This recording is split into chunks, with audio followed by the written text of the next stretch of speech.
Loyal moves coming to you, coming to you. Let's get it in. Hold up. Let me get my things situated and let's listen to what's going on right quick. Yeah, let's listen. Let's listen to all the bull. She's me.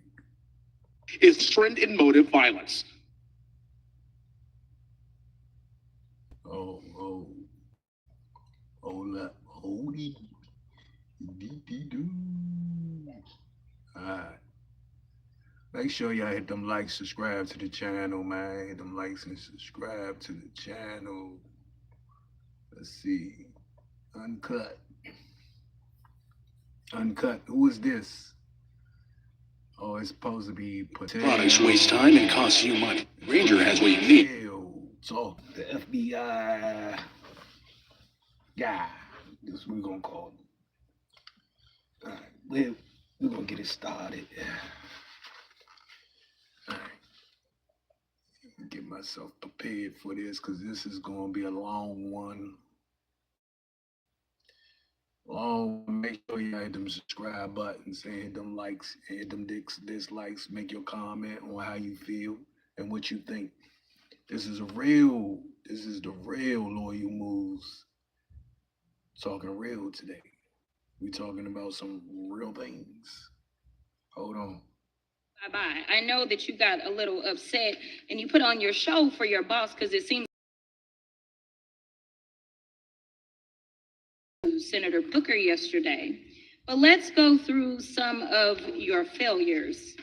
So before you were even, my colleague from Georgia pointed out that you were already targeting career officials so that you could direct illegal firings. Mind you, these cases that you were so upset about are the ones to Trump. The cases came through his handpicked FBI director. And frankly, when people sit around and say things like, oh, because now we feel safe, I don't know who feels safe in this except for the white supremacists, because I specifically as a Black woman definitely don't feel safe. And frankly, my colleagues have been real nice to you today, and I applaud them, but I don't have the same demeanor because I know that multiple colleagues on this side of the aisle have faced death threats.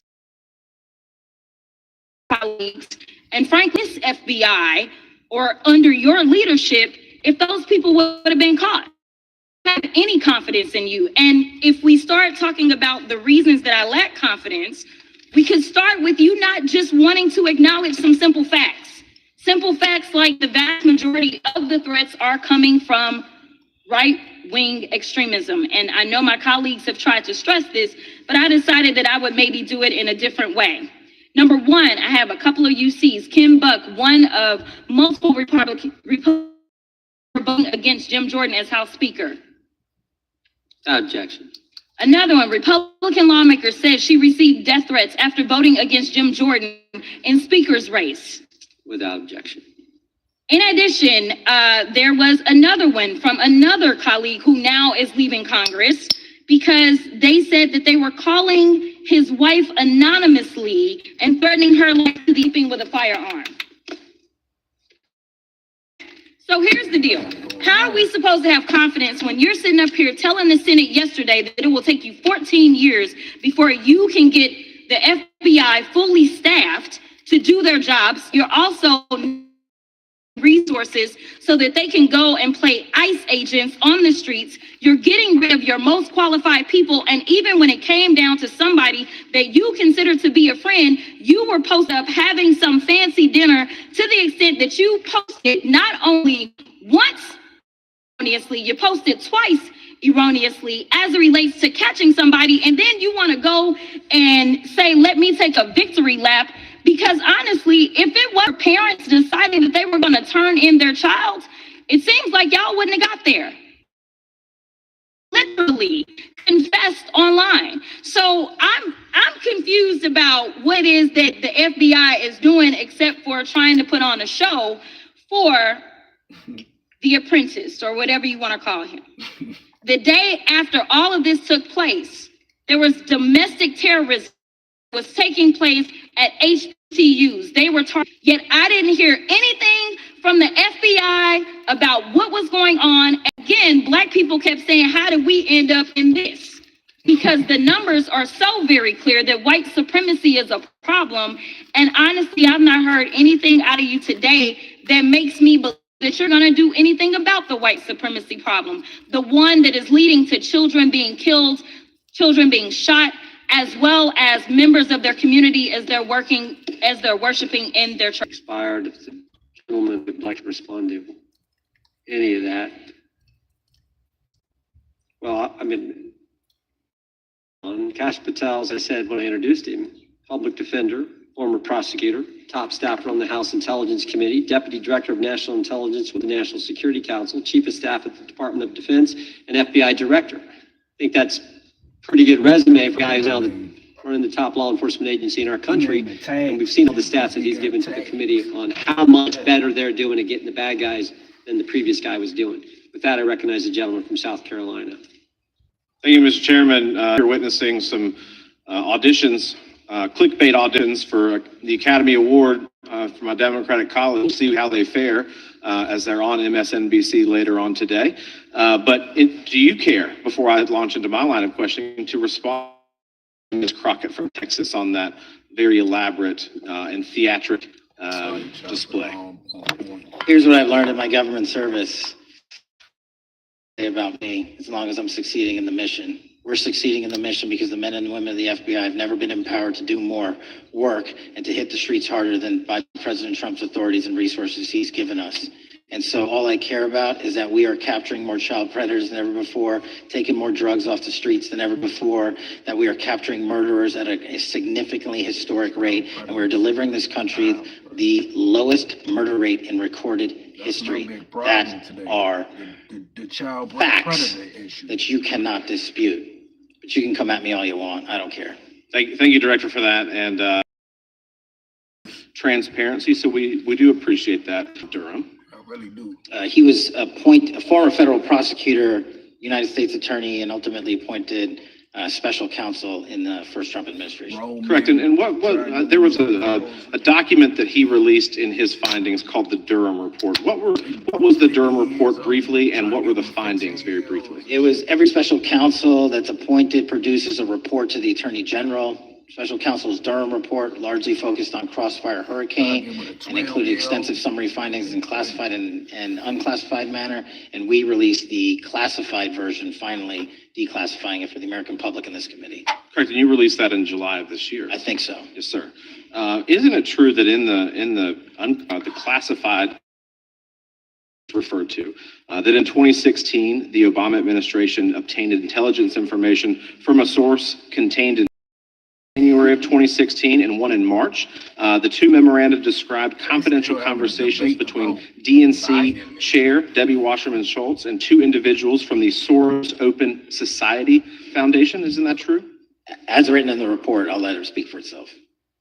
In the Durham Annex in January of 2016, the memorandum noted in part that President Barack Obama intended to scuttle the FBI's investigation into Hillary Clinton's private email server, and that found in the report? I believe so. Isn't it also found in the report that in March of 2016, the memorandum also included references to the Obama effort to shut down the Clinton investigation, but additionally outlined a plan to falsely connect Trump to Russia? Isn't that in the Durham Annex? I think it's in more than the Durham report, but yes. The memo also stated in part that, quote, the Democrat Party's opposition is focused on discrediting Trump. Among other things, the Clinton staff, with the support from special services, is preparing scandalous revelations of business connections between Trump and the Russian mafia. Isn't that also found in the now unclassified Durham Annex? I believe so, sir. According to the Durham Annex, based on analysis and translation of the intelligence, FBI analysts believed that Special Service FBI or CIA or the Trump dog Christopher Steele. Isn't that in the Durham Annex? I believe so, sir. Received intelligence in March of 2018, Fusion GS was open source opposition research regarding purported ties between Trump and Russians. The research was paid by the Clintons campaign and the DNC. Isn't that open source and also a Durham Annex?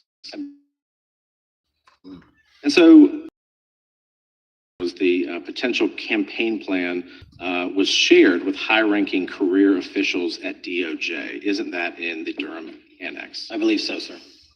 The Durham Annex, in July of 2016, emails allegedly between Leonard Bernardo, senior vice president of George Soros's Open Society Foundation, included data providing specificity on the Clinton plan in an attempt to smear Donald Trump by falsely linking him to Russia. Isn't that in the Durham? I believe so.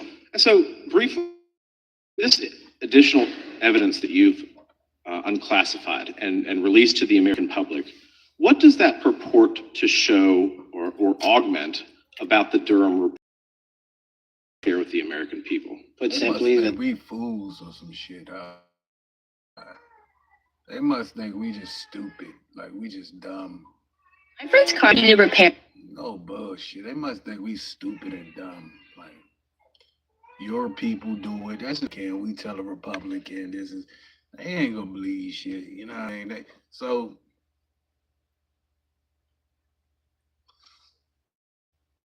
Who the fuck? Oh, y'all think I fooling? Y'all got all your own people in there.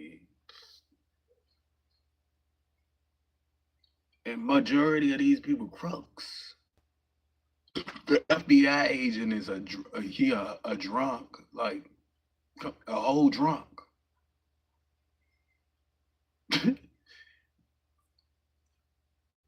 I had some more believable people. But his line of people, like his line of people. Look at his line of people.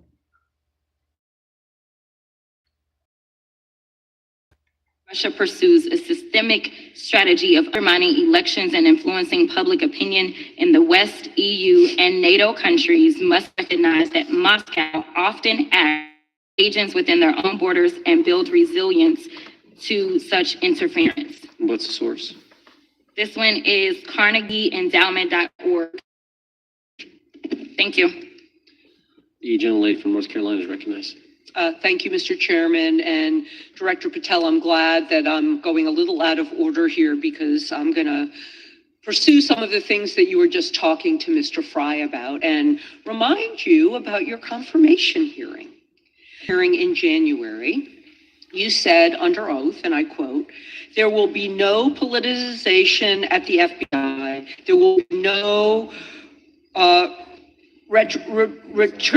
retributive actions taken by the FBI should be confirmed."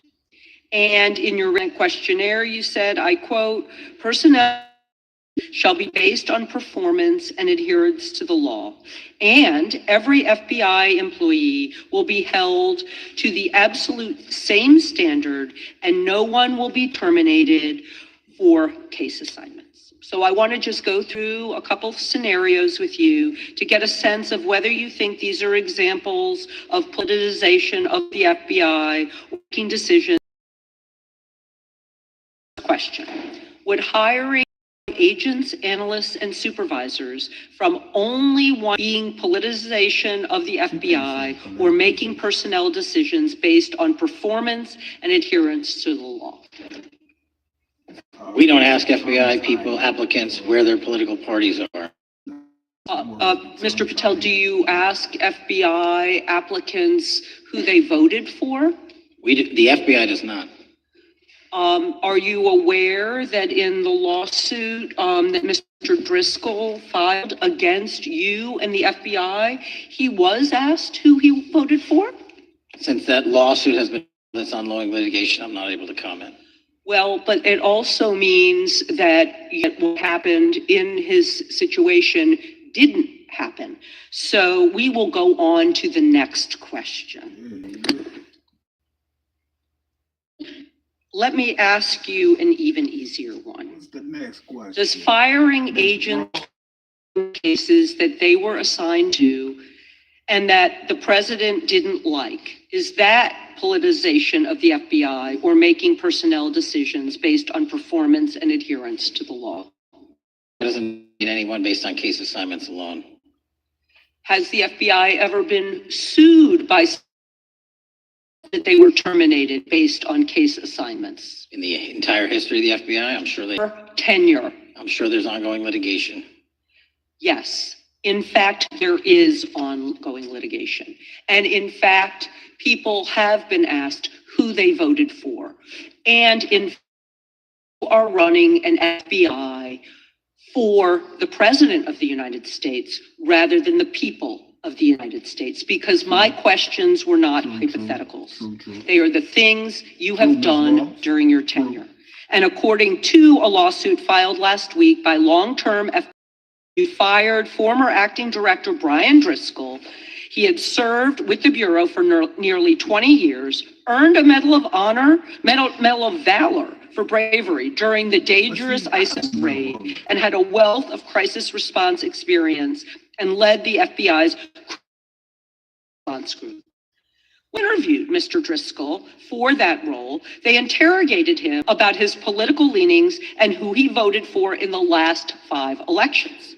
Questions Mr. Driscoll refused to answer because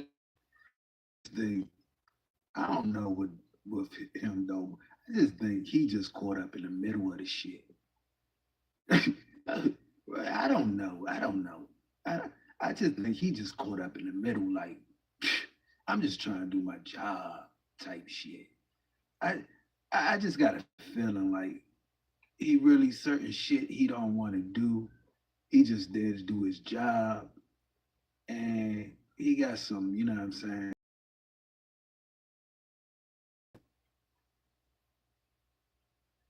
You know what I mean, over top of his back. He Indian. So Indians what they they drink and party on the weekend. You get what I'm saying? They that's their thing. They party. So he a young one of the Indians. And he probably done did it all through his life. He partying all through his life. So I don't know with Patel, man. Cash Patel, I don't know what side he playing on. Cause it just looked like he just there to work and shit. Like, and he just caught up in the middle of some bullshit. Hey, that's what it looked like with him, man. those types of questions impermissible.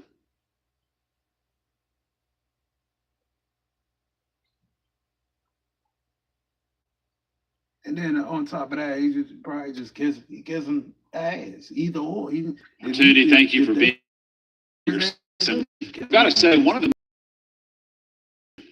I was working with local law enforcement all over the state of North Carolina, people rightfully did not really care about the inner work. It's important for this FBI to be transparent without jeopardizing our investigations. So a little bit of the timeline is important.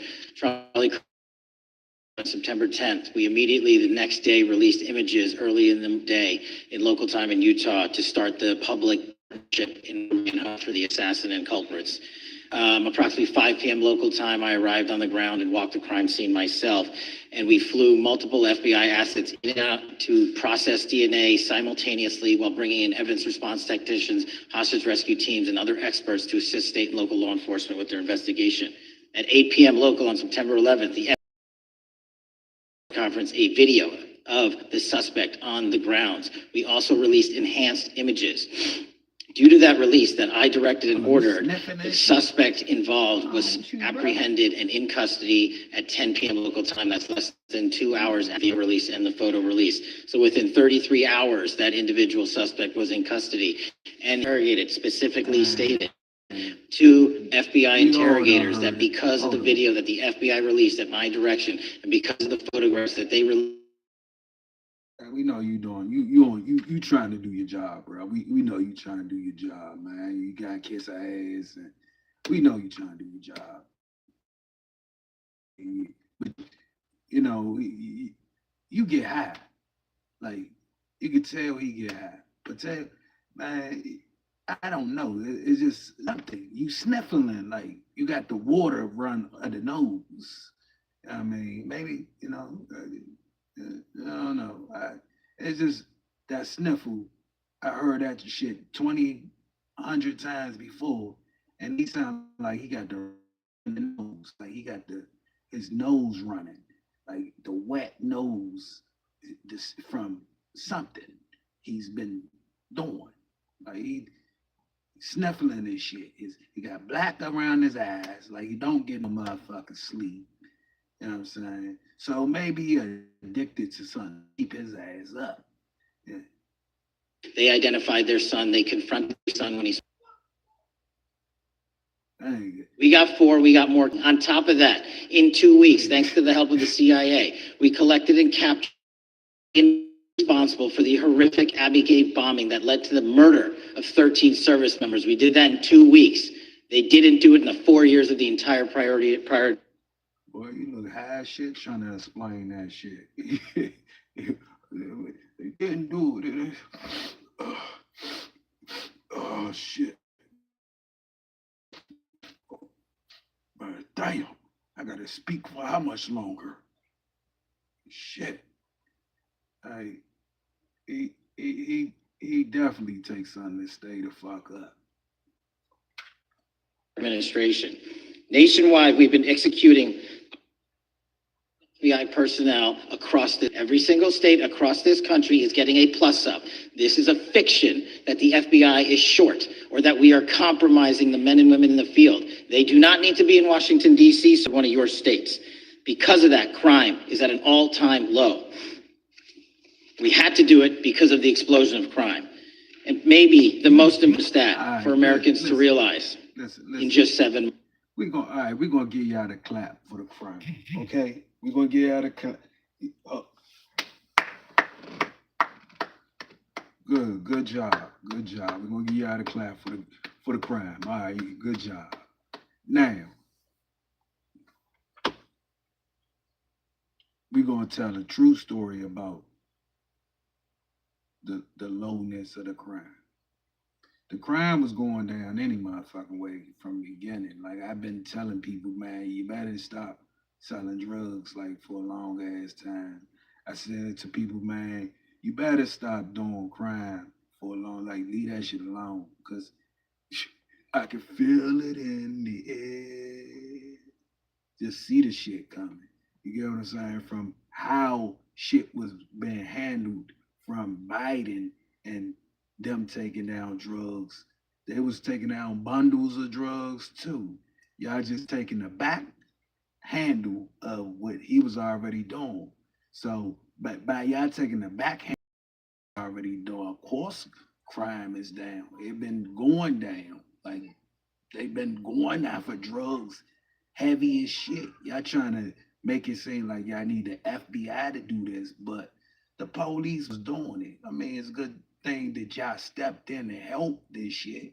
You know what I'm saying? This, you know what I mean, for their behalf, you know what I mean, gave them some help because they probably been looking for this help and couldn't get it from none of y'all, either side.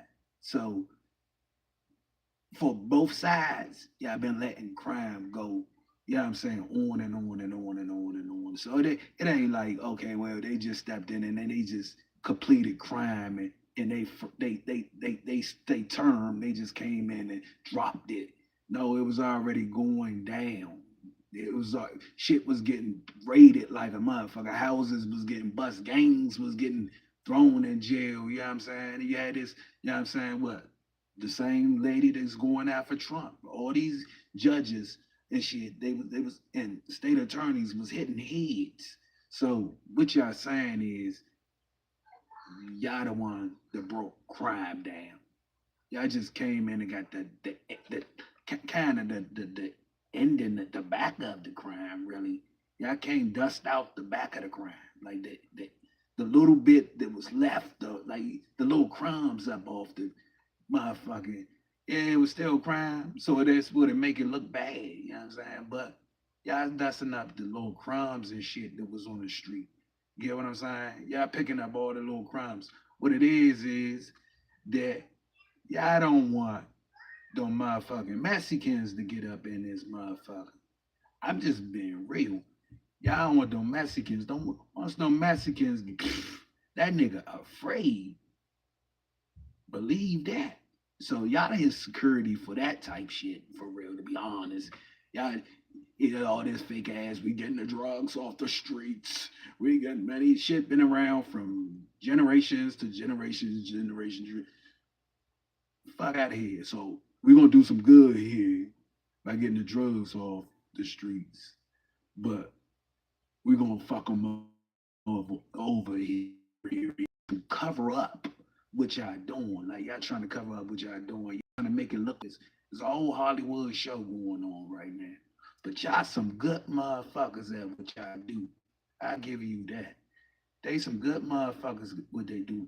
Cause if a motherfucker lie directly in your face and then they they you hit like you see them do something, they still lie directly and you show them the shit and they still lie, boy, man, that's crazy. That's some crazy shit. Like if y'all still keep the narrative going, like y'all still like people ain't fools. Like y'all want people to be fools, like stupid as shit. Like and then y'all have these old roboted ass niggas going along with the shit. Like I just want to be part of something. I like people fools, but ain't nobody fools, man. We see clearly what the fuck is going on. Even the people that was down with y'all, like y'all had people down with y'all. These motherfuckers, like, man, this shit is, I can't take it no more. Man, I quit. Well, why are you quitting? No reason. I just want to be home with my kids. Motherfuckers don't even want to work with y'all. Scared. Believable. Like it's a whole program, man. Y'all got going on, man, and it's deeper than what y'all trying to. You know what I mean? It is like this at this point. Like y'all trying hard to hide something to us, man. Like it's to that point where as though y'all look. P Diddy can't even get the fuck out of jail. Why I bring up P Diddy? We done seen P Diddy in about 20 million pictures with Trump. And from our understanding of what we know about P. Diddy, you know what I'm saying? I mean, you know what it is. But this is where y'all motherfuckers got it twisted, right? And I'm gonna take this off the note of Cash Patel. I'm gonna put you over to the side. This what you got, these motherfuckers got people twisted. Motherfuckers say you snitching, but it over. How the fuck is you snitching when you already see this shit going on? Everybody see it like 100 million motherfuckers looking. That ain't snitching. That's like it's directly out there. That's one thing. That's just off the record. Then come back to illusion, illusional. Let me try to make you illusional as people. You know what I'm saying? Put a quarter in your face, and you really don't see it. Yeah. It's not a quarter. Yeah. That's a typewriter. What the fuck is you talking about, guy? It's a typewriter. No, that's a motherfucking coin. No, it's a typewriter. Nigga, you tripping. See, that's what the people try to get you at, man. Playing mind games with your mind and shit. At some point, people do get frustrated. So I mean, I can see how the world is getting stressed out and frustrated because they tired of hearing this shit on TV, right? You know what I'm saying? They tired of hearing about the bullshit. Like it was kind of yeah, peaceful with Biden falling off the bike and shit. Like it was kind of peaceful with that. You know what I'm saying? I could deal with that. That nigga falling off the bike. Nobody give a fuck. But then you got this motherfucker coming and goddamn, I'm like, you go do some good to cover up your like this. This is what we get. You go do some good, And I was kind of jabbed like, okay, I'm gonna give Trump a chance to see, because you have to give a person a chance, man. Like you give him a chance, go ahead. I'm gonna give him a chance and see what he do. Get what I'm saying? So I'm watching, seeing what he do. So because it made sense. Then I fuck is he blowing up these boats? Blowing up these boats.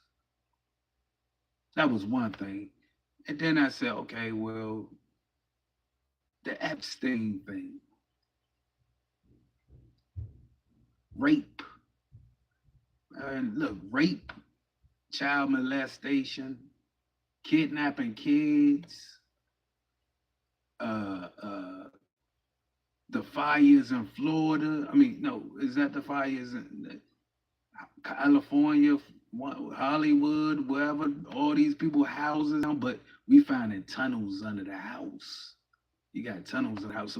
So then I said, okay, well, damn. Okay, let's dig more. So then you see, damn, the whole motherfucking wait, he's the prince is involved with this shit. A mentioned, and I was like, okay, well, shit, let me dig deeper and look into what I'm looking at. So we see Trump go over to Russia. I mean, no, he go over to whatever, London or wherever the hell they at it. He goes over there. You know what I mean? United Kingdom. So he goes over there, John. And then he gets over there. I just had to rewind it back and say, okay, when he went over there the first time, the queen wasn't feeling him. The queen didn't like him, right? But then when it's, you know what I'm saying? Old boy will run the family now. You get what I'm saying? So now he run the family. His man out there touching women, you know what I mean, holding them down, doing little crazy shit to them. I mean, taking them in tunnels and shit, meeting Epstein and shit, and Trump party. You know what I'm saying? So then you say, okay, well, everybody's, well, how can Trump have something to do with that? Come on, man. You got Trump on video talking about grabbing a girl by the puss. So how can it be, it, you know, a whole house of Playboy bunnies and shit and models and women. So you put yourself out there as the Playboy, right? So you put your so reality how Playboys play, and I mean these motherfuckers with money play. You, you hanging with a man who's sending out for 14-year olds, 12-year olds. You out of your you out of your mind. Come on, man. So and I'm trying to realize, okay, so we got all this in play. This is why some of them can't get their head wrapped around it because they know it's true. They know it's true. So they trying to make this big thing with motherfucking Jimmy, the late night talk host, to get away from all the shit that they doing. It's one cover up after another cover up after another cover up after another cover. And I'm trying to figure out what the fuck kind of criminal organization is this? And I'm trying to figure out how a criminal organization take over America.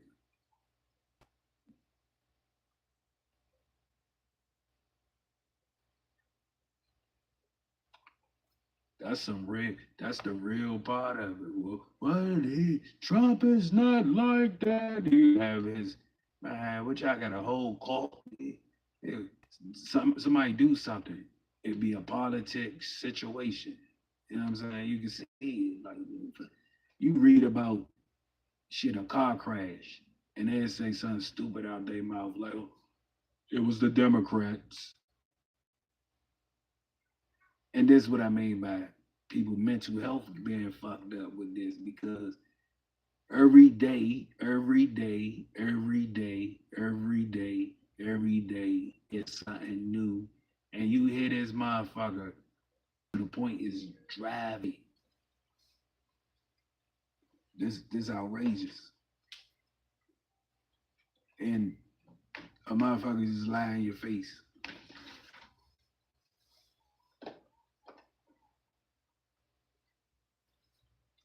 Lie directly above rim in your face.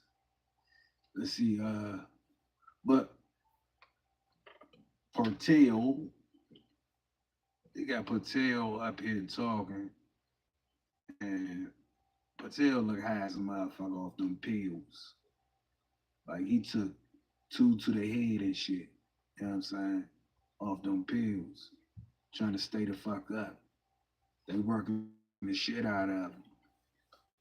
Yeah, that's one way to keep your ass away from that alcohol. They about to work the shit out. He like, fuck it, I had that. Yeah, they got it in his office. He probably drinking in his office. Hennessy.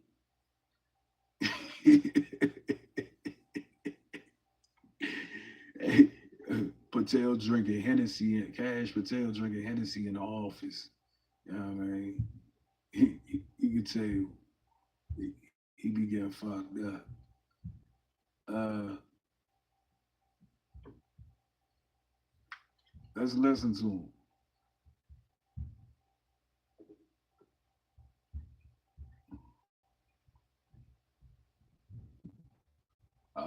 Yeah, they get mad at me. Hold on.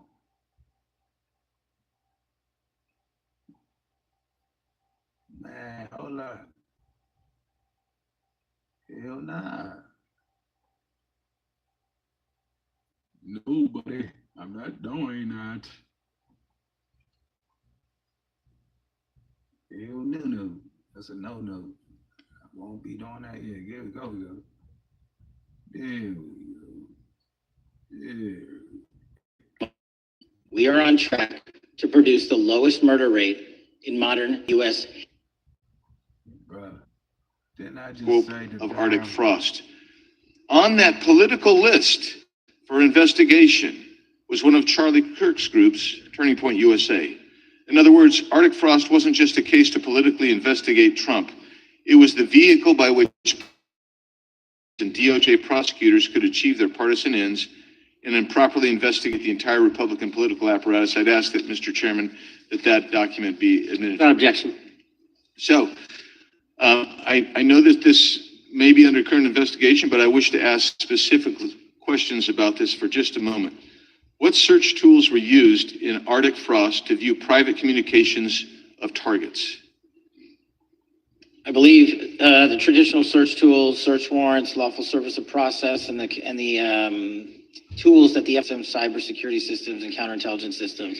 But generally speaking, if I may, I want to use this to highlight the fact that I'm continuing my promise to work with Congress to produce documents simultaneously and also conduct ongoing investigation. I'm giving you as much as I can, and I'll give you more when I can.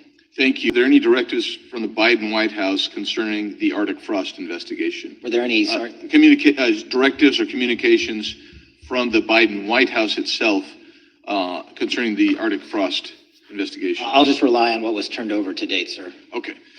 So I want to add here, the search warrants that were used included the seizing of a U.S. member of Congress, his phone. I think we all know who that was and how that was taken away and used for political purposes, Mr. Chairman, Mr. Director. So we'll leave that for a second, and let's go over to the Charlie Kirk case.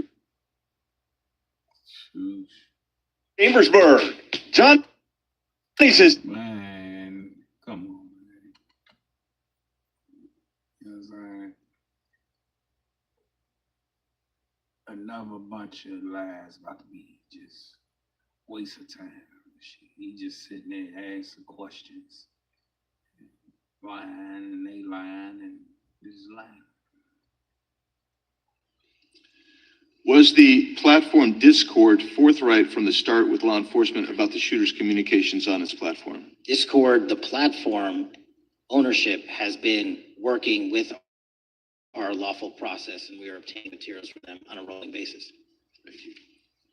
And I want to get back here to Arctic Frost for just a second, Mr. Chairman. I'd like the classified document from the FBI released to be admitted to the record. Objection. And a document from the Economic Times also to be admitted to the record. Objection.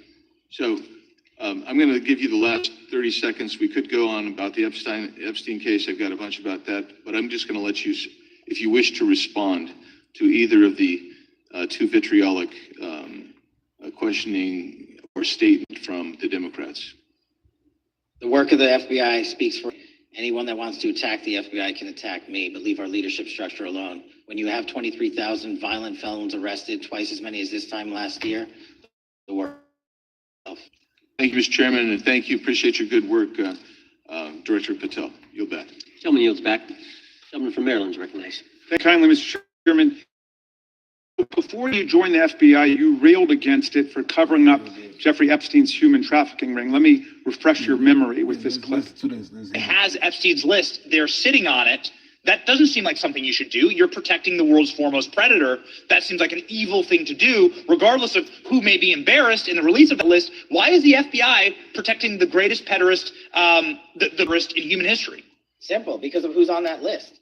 So you finished that December 2023 interview with a challenge to the FBI and harsh words for Republicans in Congress for not getting the Epstein files out to the public. You can see this clip. Boy pants, and let us know who the pedophiles are. Put on your big boy pants and let us know who the pedophiles are, you said. You emphasized that the president and FBI director each had complete authority to release Epstein's client list. You said Epstein's black book is under the, quote, direct control of the director of the FBI. Look at this clip. This is way off the topic, but who has Jeffrey Epstein's Black book? black book? FBI. But who? That is, I mean, there's... that's under direct control of the director of the FBI. All right, so you were sworn in as director more than 200 days ago. Now the black book is under your direct control. So why haven't you released the names of Epstein's co-conspirators in the rape and sex trafficking of young women and girls? The Rolodex, which is what everybody colloquially refers to as the black book, has been released. Oh, no, you're talking about what the journalist got 5 years ago? No, that's not what we're talking about. We're talking about what you were talking about there. That's the black exactly book what under I was the direct talking. control of the FBI director. We have released more material than anyone else before. The Biden administration, Obama administration had the exact opportunities to release this material, and they never did. And if you are telling the men and women of the FBI, why we're not have you going after changed your child position? predators. Hang on, you said we're not going after child predators. 1,500 child predators arrested this year, 35% Okay, increase, I'll reclaim my time. 4,700 child Mr. victims Chairman, I'm going to found. reclaim my time if you could instruct the witness. Why have you changed your position? There you were saying it's under the direct control of the FBI director and all of it should be released. Why have you changed your Everything position? that has been lawfully permitted to be released has been released. And as I told you, Really? the investigation was limited. And let me make something crystal clear. I never said Jeffrey Epstein didn't traffic other people, other women, and they're not other victims. This is the investigation we were given from 2006, 7, and 8, and the search warrants from 2006, 7, and 8. That's what we're working with. Wait, have you released all of the stuff that the FBI has seized from Epstein's house? The computers, the emails, the file cabinets, the documents? What about the financial records? Have you released all of that? Everything the court has allowed us to Which release. court are you talking about? 3 separate federal courts have come in and said. We're talking about the three- evidence you've got. It's got nothing to do with what those courts Do have. you have We're any talking idea about the how the evidence- law works? Wait. Do you want me to break the law in a federal judge's order? No, I want you to satisfy follow your own curiosity? word, Director Patel. You said up there it was under the direct control of the FBI director. He had the black And book. everything I have direct control over, we have gone to court. You haven't. Complete your We went sentence. to court. Everything you have direct We- control over, you we said.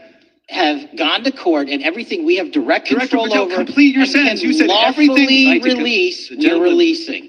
He'd like to complete his answer.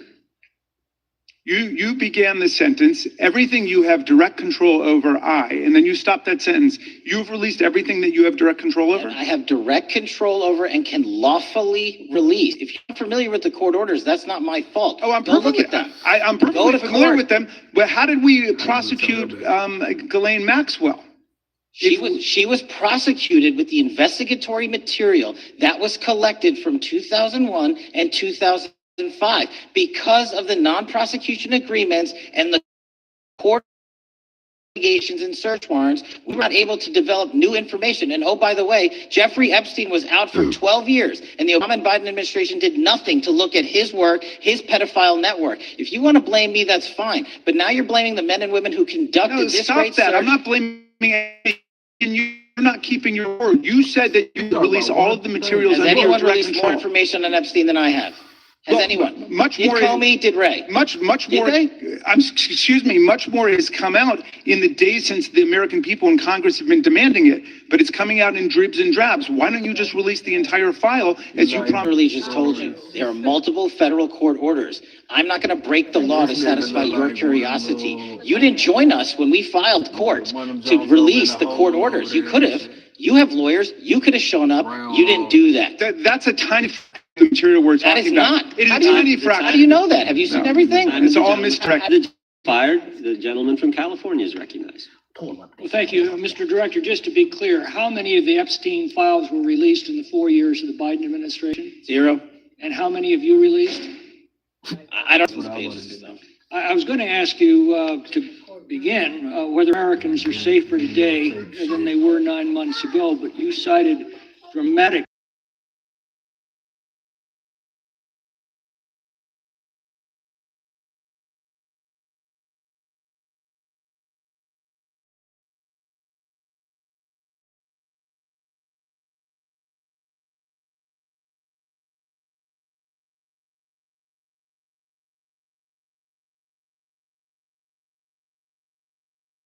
work under your tenure. The simple answer is I'm letting good cops be cops. We're working with our local law enforcement. We're energizing our partnerships. We're bringing on more cops in the streets. When you're using ground-based intelligence, when you're not weaponizing law enforcement and focusing on DC and focusing on the rest of America, this is what happens. It is not a significant mind shift in terms of how we maneuver the FBI. They've wanted to do this work since they signed up. We're just letting them.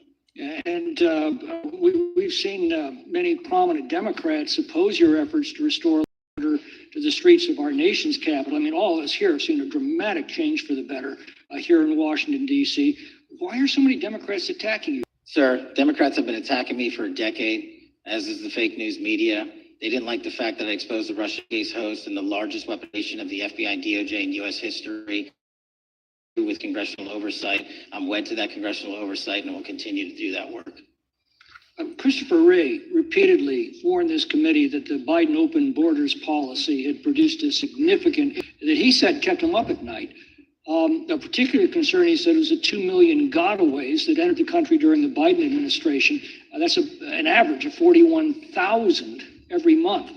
Identifying that there are guys manhunting them is step 2, and that's what we're committing our resources to do. That's my next question, is what progress has the administration made in apprehending and removing terrorist threats that came in during the Biden years? I think you're talking about, if you're not, let me know, known or suspected terrorists, and we've encountered almost 0 at the southern border since the southern border has been sealed. But the problem that we are running into is our northern border. It's largely expansive. The enemy has adapted, and we need more focus on the northern border to stop known or suspected terrorists from coming from Russia, the Middle East, Africa, Afghanistan. And what can you tell us about the remaining threat posed by potential terrorist cells here in the United States?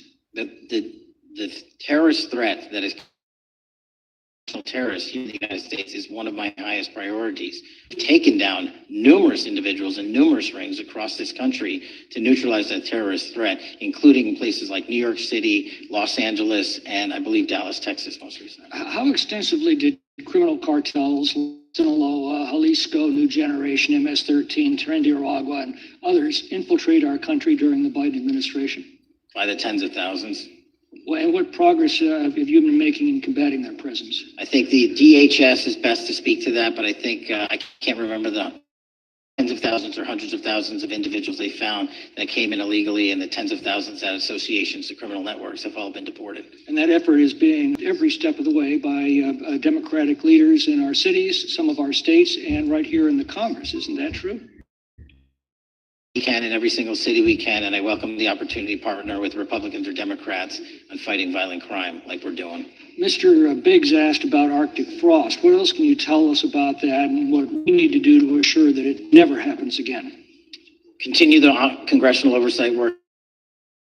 Let me provide you with more documentation on Arctic frost, and also call in witnesses from the paperwork. The American public deserves to hear what those people have to say. As for my ongoing investigation, there's not much I can say. What role did the FBI play in suppressing the Hunter Biden laptop story during the 2024 election? Off the top of my memory, sir, I believe the FBI was in possession of that laptop, and it was improperly publicized that they did not have information and masked it as Russian. You know, I said, hold on, my bad. Things died. So I'm back. Man, sorry about that. We here, we back on it. I'm on y'all. I'm here. I'm here now. You know what I'm saying? I'm on y'all path. You know what I mean? And I don't care. Like I don't care. I'm here on y'all path.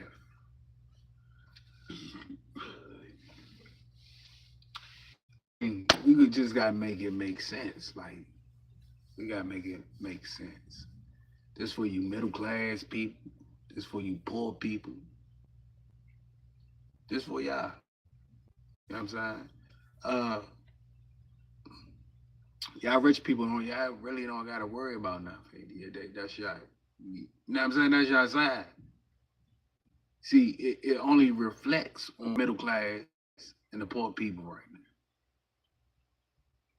Get what I'm saying? So, I mean, it's just like, okay, the rich people want to come in the hood type. Y'all come in the hood, y'all bring y'all problems, and it look like it's us. Y'all want to come to all the locations of where's not money at, make the problems because y'all rich. That's what they fail to realize. It's the people with money that think they could do every motherfucking thing to commit crimes. You know what I'm saying? Now, granted, we can't take away, we got some idiots. We got some psychos. But it just don't go in like one way. We got psychos, but y'all got some crazy motherfuckers too. So that's how it is. Like, we have psychos and mental health problems because the climate of where people live. Y'all shouldn't have that with money, but y'all is way more ridiculous. And then it's like, okay, money is like a whole like y'all bit into the gold, got the gold rush in y'all mouth. Like, y'all, once you bit in something, y'all forgot where y'all came from in life did too. Once you bit into some gold, you got the gold rush and you just forgot like where you came from. Meaning how to survive really, actually.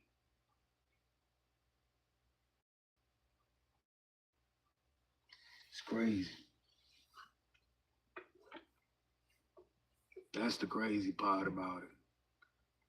I to gold earrings and $500 belts and shit. I'm sitting here looking like, oh shit. It like, okay, I could go out and buy this shit. But look at the foolery. Look at the throwback from me. Look at a corporation of people just taking all the poor people money. But then you have this whole situation to make me illusion with these tunnels.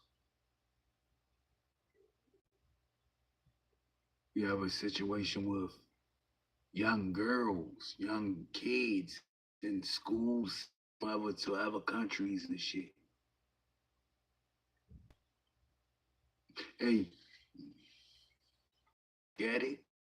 And Trump pop up. This is real shit.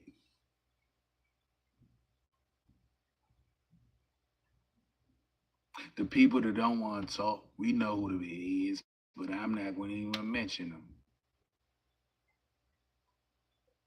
But if you are like exploiting kids,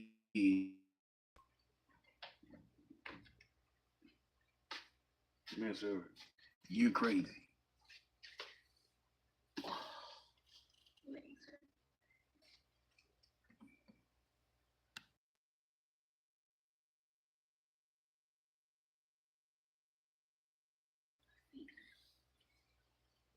About, Director? No? Not off the top. Well, RDKs, Tropic Word. My understanding, these are code names for leak investigations of classified information from the year 2017. Does that ring a bell? In terms of leak investigations, many of those are classified and many of those are ongoing, Mr. Chairman. But we are working with you to produce documents as we close those investigations or as we declassify them. Let me ask you this question, because this is something I've wondered about, the way the FBI used to work. The way this whole thing so many of these things unfolded. Seems to me you had all these people in government leaking information that then gets reported in the press. There's a story written about it. And then that article is then used to further the investigation and move forward with what they... You see his face? Man, it'd be funny as shit when they get to arguing that jump. They turn red. Man, I ain't never seen no shit like that in my life where you see his face like this and you like, oh shit, he mad as a motherfucker. Look, it is steaming like coming off that nigga looking. Now, he look ill when he get mad. Like the emoji. Yeah, he like. So did that take place back in 16 and 17? That's the exact scenario that took place in the FISA application for Carter Page and the rest of the Trump. It's frightening because that's what the CIA is supposed to do in foreign countries. It's not supposed to happen to Americans, but it did, didn't it, Director? Yes. And not just any Americans, it happened with the President of the United States. Is that accurate? Yes, sir. Yeah, and you were the key guy in helping expose that. And I think our country will be forever grateful for what you did to let the country know that was going on involving Americans, which is not supposed to happen, and not just, again, any American, but the President of the United States. Chair now recognizes the gentlelady from California. Thank you, Mr. Chairman. By reports that FBI agents have been diverted on crime and anti-terrorism to work on matters that are not critical to our safety. I'd like to play the video, the whole video. Jeffrey clip. Epstein's Black Book? Black Book. FBI. Who?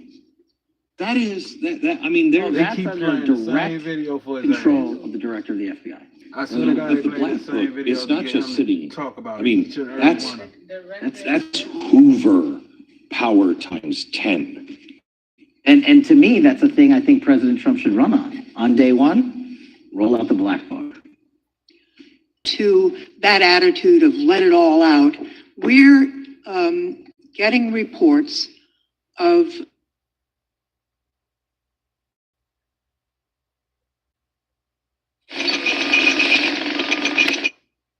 People watching like a motherfucker, like they mouth open. What you gonna say? What you gonna say? The black book. At least 4 times, including once to flag any references to Mr. Trump and other prominent figures. Details of the review were based on accounts by 3 former FBI and Justice Department officials on condition of anonymity because of fears of retaliation, and further that the FBI finished, after they finished its review of the files and materials, was sent to a team of Justice Department lawyers who double-checked the FBI's redactions and, quote, were instructed to flag any mentions of Mr. Trump and other celebrities. Now, I have 3 questions for you, Mr. Patel, about this.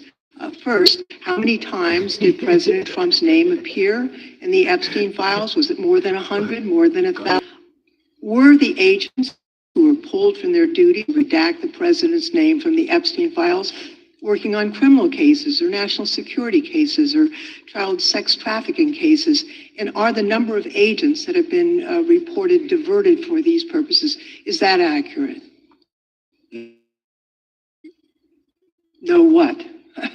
You asked if it was accurate. I said it wasn't. So you're saying that none of this happened? That No, I'm saying it was inaccurate. Did President appear 100, more than 1,000? No, and what we've been able to release is what we've been legally able to release, and that has. No, that's not the question. I asked you, how many times did the president's name appear? I don't know. It's your do not know that A answer. number of times, no. Could you tell us how many agents were diverted for this task and what they were working? You see him?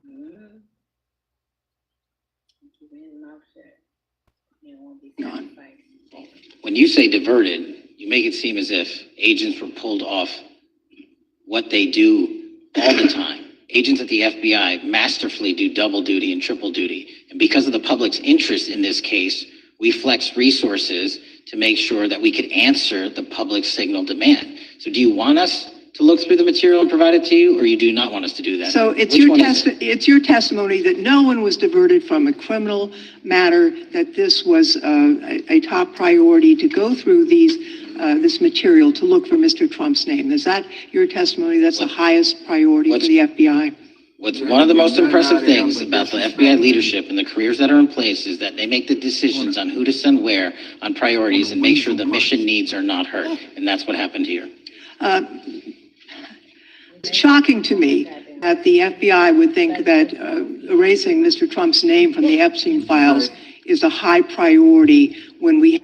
What she's saying is, we know Trump ass is on there. We just want to know how many times he was on there. Right. He trying to take her all around the mulberry bush and play with her and be disrespectful and like a little bitch, like he got food and yeah, he doing all that. So, yeah. But that's what I'm saying, they're gonna play a video clip of him talking about it on a TV show, on the streaming network. And he's sitting there like, yeah, it been a black book. And all that type shit. I think we seen that shit. He was talking about, he had his regular clothes on. He was like, it been a black book. I don't know why they don't want to just release it. That's what Donald Trump need to do. We have crime, we have. The exponential increase in the amount of fentanyl that is coming into America is directly related to the open borders policies of the previous administration. Do you agree with Sheriff Dannell's characterization? In large part, yes. So since you've been director, has there been a reduction with, I mean, we've talked about how the border is largely secure now, right? The southern border, yes, sir. The southern border is largely secure. Has there been a concomitant reduction or a reduction in the amount of fentanyl that is coming into America? There has been a massive reduction to the tune of, we've seized more than 25% year to date this year than the prior year, and that's enough fentanyl to kill 120 million Americans. Does China play a role in this fentanyl that's coming to America? As I stated in my opening, sir, what they do and the companies in China, mainland China do, is produce the precursors and the cutting agents that they ship overseas through various countries into the Mexican drug cartels who produce it. So they basically are the cooks in terms of the ingredients. Tell us, what is the FBI doing to stop China from delivering death to America? So for the first time in a decade, I actually reached out to my counterpart at the Ministry of Public Security. No one at the FBI had done so, to engage. Ministry of Security, where's that? In mainland China. In mainland China, thank you. To engage in a conversation to say, hey, can we have a certain number of these precursor chemicals listed in China so that they be legal and illegal to trade? We've also worked with our counterparts in places like India and Guatemala because the transshipment routes of the precursors, the Mexican drug cartels have gotten creative, and instead of coming directly to America are going into these countries. And we've had massive success in India and Guatemala and in those governments' great partnerships in shutting down the ability to ship the precursors into those countries, which are ultimately destined to America. So those people that are working with security agencies have been working with you, is that accurate? Yes, sir. So I want to turn to a couple cases that are at the University of Michigan, where Chinese nationals on behalf of the Chinese government smuggled in illicit biological materials,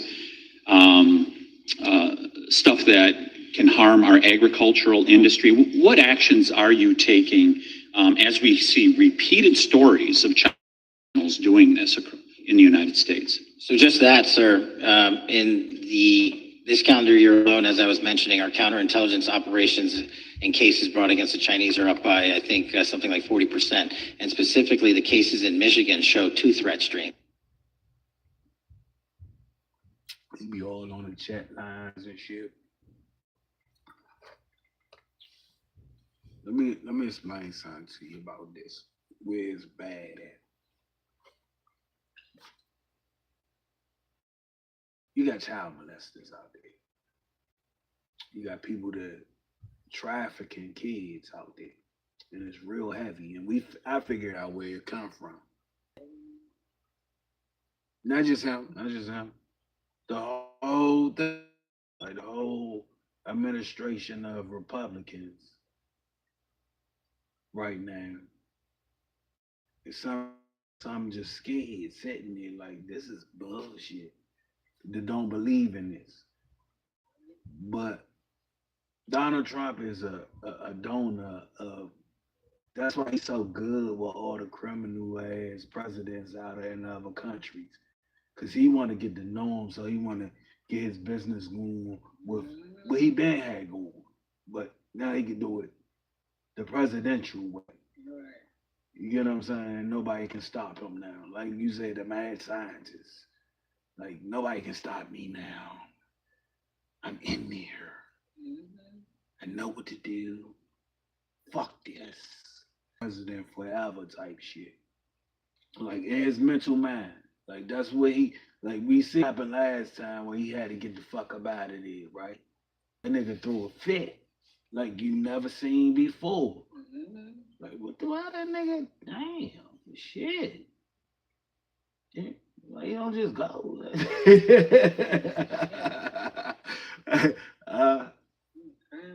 He was pissed. He was mad. When we seen him get on the plane, leaving. Anyway. I went in there and had him a shot. What? So he probably went in there and had him a drink. Went on his plane and had a drink. Wherever he was at. He probably smacked the shit out of Melania and that motherfucker like, it's all your fault. He looked that crazy. Like he looked like he probably just. You don't know how crazy he is. Portray a person on the TV perpetrating. You don't know what it is. You don't know that old motherfucker probably Melania. Get your ass in here. You don't know what how their relationship is. Look crazy as it is already. So.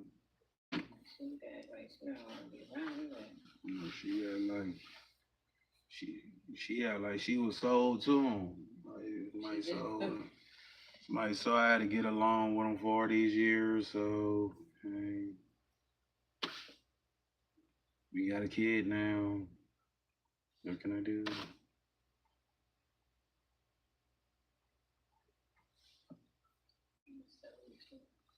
You sold too. She was sold to him. Right. She was a. What the hell She was a. She ain't She was a. from America. She was a model in Russia. That's what. Like, Yo, look, this is what I'm trying to get to you. What I'm saying to you, Epstein. These are his dealings. This is him and Trump are best friends. It's a girl. If I tell you the story about the girl, she was a blonde haired girl. They went out for blonde haired girls. That's all they was fucking with, was blondes. And models and shit like that. Yeah, like tall ass, bony ass white girls. To the point Trump stopped with any kind of white girl. He wanted to go out and get him a Russian. they went to Epstein and Epstein sold to him. No, Epstein took his ass to the source, and that's Putin. If you think, listen, this nigga is ill with Putin. Like this nigga is like he on like I mean everybody else he put his chest out on, but with him it's like he can get away with it. I don't know why he's doing this. He's. I mean, we had so much in common. He's like, that's my friend. You're a great man. Still talking good about him and shit. Nigga, ignore his requests. So what that leads you to think? Like, it ain't even a day he's scared of Putin. Like, he working him.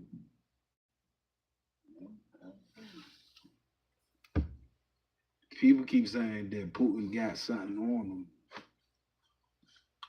Putin ain't got nothing on him. He working. Listen, I just learned that the prince, man, the prince, the queen, I guess her brother or one of them, the queen brother raped one of these women that Epstein sent to him. So he's on the list.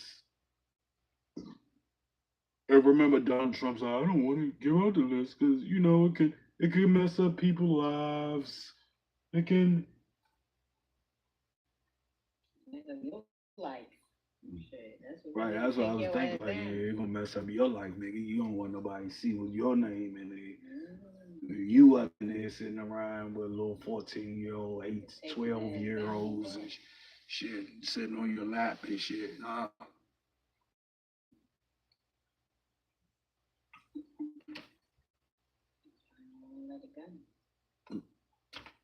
That's why you see Taylor Green, she pissed. She like, I can't believe this shit. Huh? She can't believe. She confused right now. Cause she probably don't believe in that shit. She like one of them. Yeah, like a Christian. Like she don't believe in that type of shit. Molestation with kids and shit like that. You know, raping women and all that type of shit. Like people, normal people ain't gonna that on that roll out. People, even though you got your, that's one thing people don't get along with. If normal, you're not gonna get along with rape or molestation of a child. Like that's out the that's out. I beat the shit out of somebody if I walked up on them and seen them raping something. I probably beat the fuck out of them.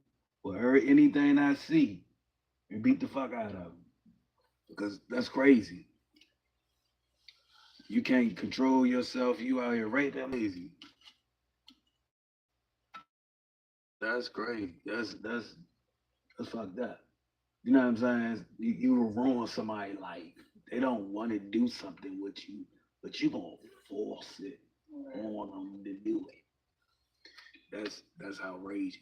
I take this motherfucker, stab his eye right in his eyes and neck with this jump.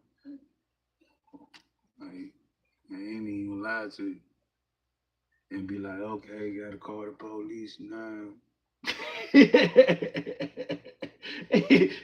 Gotta call the police now. Dang. Fuck. Dang. Let me let you off because you killed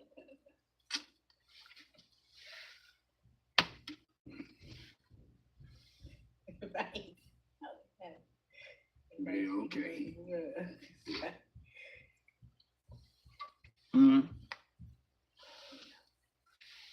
How a bunch of pedophiles gonna let me off for killing a pedophile? I'm trying to explain to you, they have a whole Right. trafficking group out this bitch. You got Oprah Winfrey. You got who else got a goddamn kids school? Some motherfucker. Kanye. You got all these people with these kids schools that's kind of blowing my mind out here. Then you got Dr. Umar. He trying to get in there. You know what I'm saying? So all these kids underground past kids overseas and all that shit. You don't know what these kids come up messing. Like they not here in this country no more. People was like, well, why I can't find it? We looked in every state, every rock, every. They're not in this country no more. And that's real shit. They're not even in this country no more. But they trading cards. That's bullshit.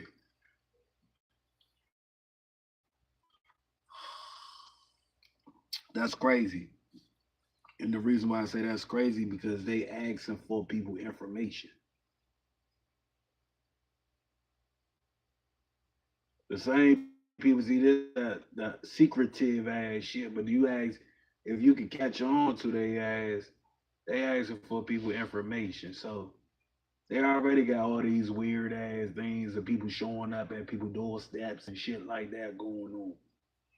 So they want people from they like if you get food stamps or if you get like they want to go in your information. So the courts just stopped that.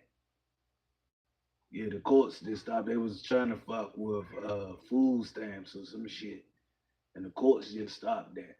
So, but they want people information. They want your security number, your name, your address, your kid's name.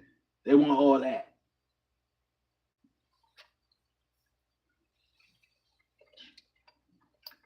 And that's a weird, scary ass situation with all what's been put out right now. Like who the fuck gonna wanna give these motherfuckers your social security card, your kid's name and your addresses and shit. And these motherfuckers talking about people, kids being missing and look, come on, man. They doing too much and it's out in the blue. And somebody need to do something about that shit. That's terrible. Now I see why people going to leave and shit like that. Now that's probably why people going after them. Like nobody believe in molestation and rape and shit like that.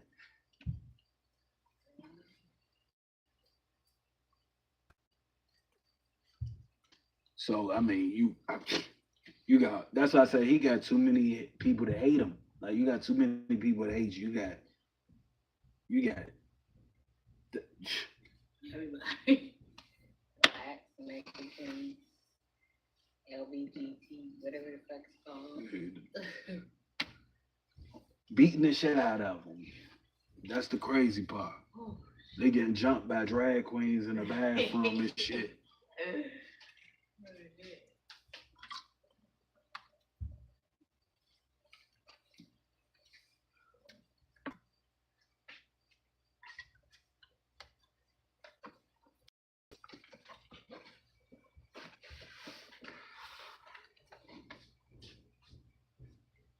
actions, not just against our agricultural industry, which is a threat to national security.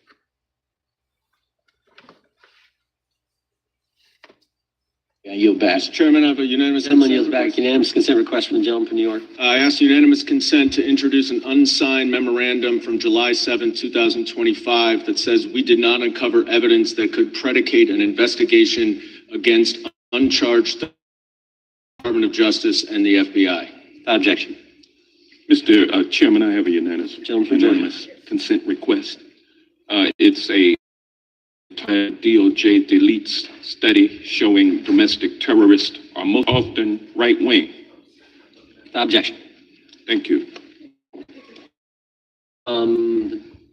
Georgia is recognized for 5 minutes. Thank you, Mr. Chairman. Director Patel, thank you for being here today. I want to first talk about the significant role that the FBI plays in combating the national security threats posed by our nation's greatest threat, our nation's greatest security threat, China and the Chinese Communist Party. It's a fact that China is America's most significant national security threat. Isn't that correct? I would say so, sir. And you would agree with me that China wants to dominate the United States of America? I think that's largely their plan. And they want to dominate the world, both militarily and economically. Isn't that correct? I think so. And sir, you've been FBI director for the last, 8 months? 7 months, yes. 7 months. And during that time, have you held any stock in any companies founded in China? I don't believe so. Well, you do own stock in a company known as Elite Depot, don't you? Which one, sorry? Elite Depot. You own stock. Back to you, I think it's a law firm and it's a company out of Singapore. Okay, well, no, the company out of Singapore, which is owned by Elite Depot Company, which was founded in China, correct? That company operates out of Taiwan. Well, they changed their headquarters from China to Singapore for tax purposes, but it's owned by a Chinese billionaire. I think his name is Charlie Zhu, and you own stock in the company that owns Shein. You certainly did. And now, do you still hold that stock? And what I mean by that is really actually work with her.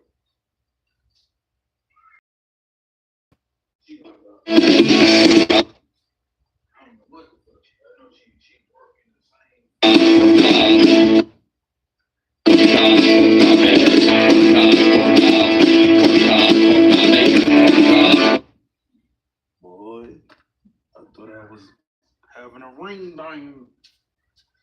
I got a ring dong.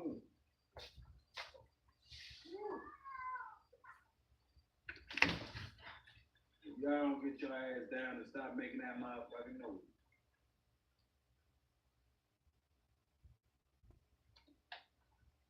Man.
No bad. Let's go. Okay. Drink. Pizza.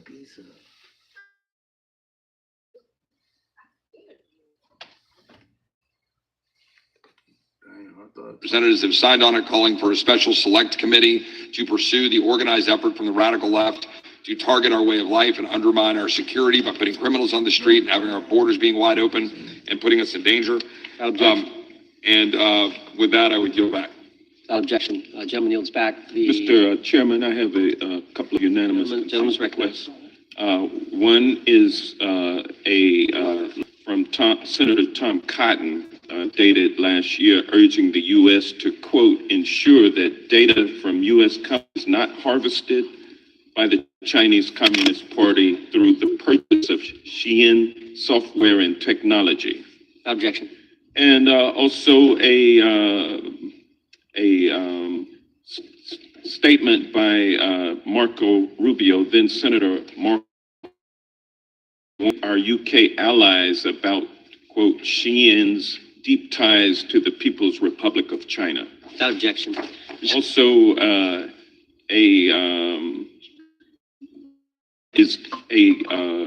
the record crime is down in 2025. Trump doesn't deserve credit, which demonstrates that the crime rates have been decreasing since 2023, which was published by the Vera Institute.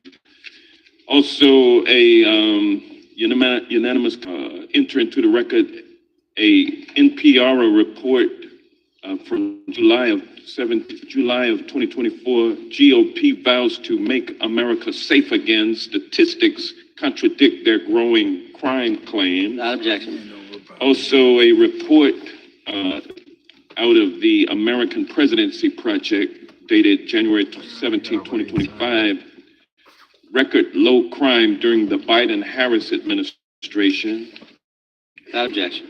Crime is near a 50-year low, which was a PolitiFact publication of May 2024. And last but not least, a FBI releases 2024 reported crimes in the nation statistics. These are FBI statistics published on August 5th, 2025, which details decreases in murder, rape, aggravated assault in 2024. Without objection. Gentleman from Kentucky is recognized for unanimous consent. Mr. Chairman, I ask unanimous consent to submit two sets of documents. The first is a series of emails from the victims of Jeffrey Epstein. They are making FOIA requests to get their own FBI files and not having any success. So I want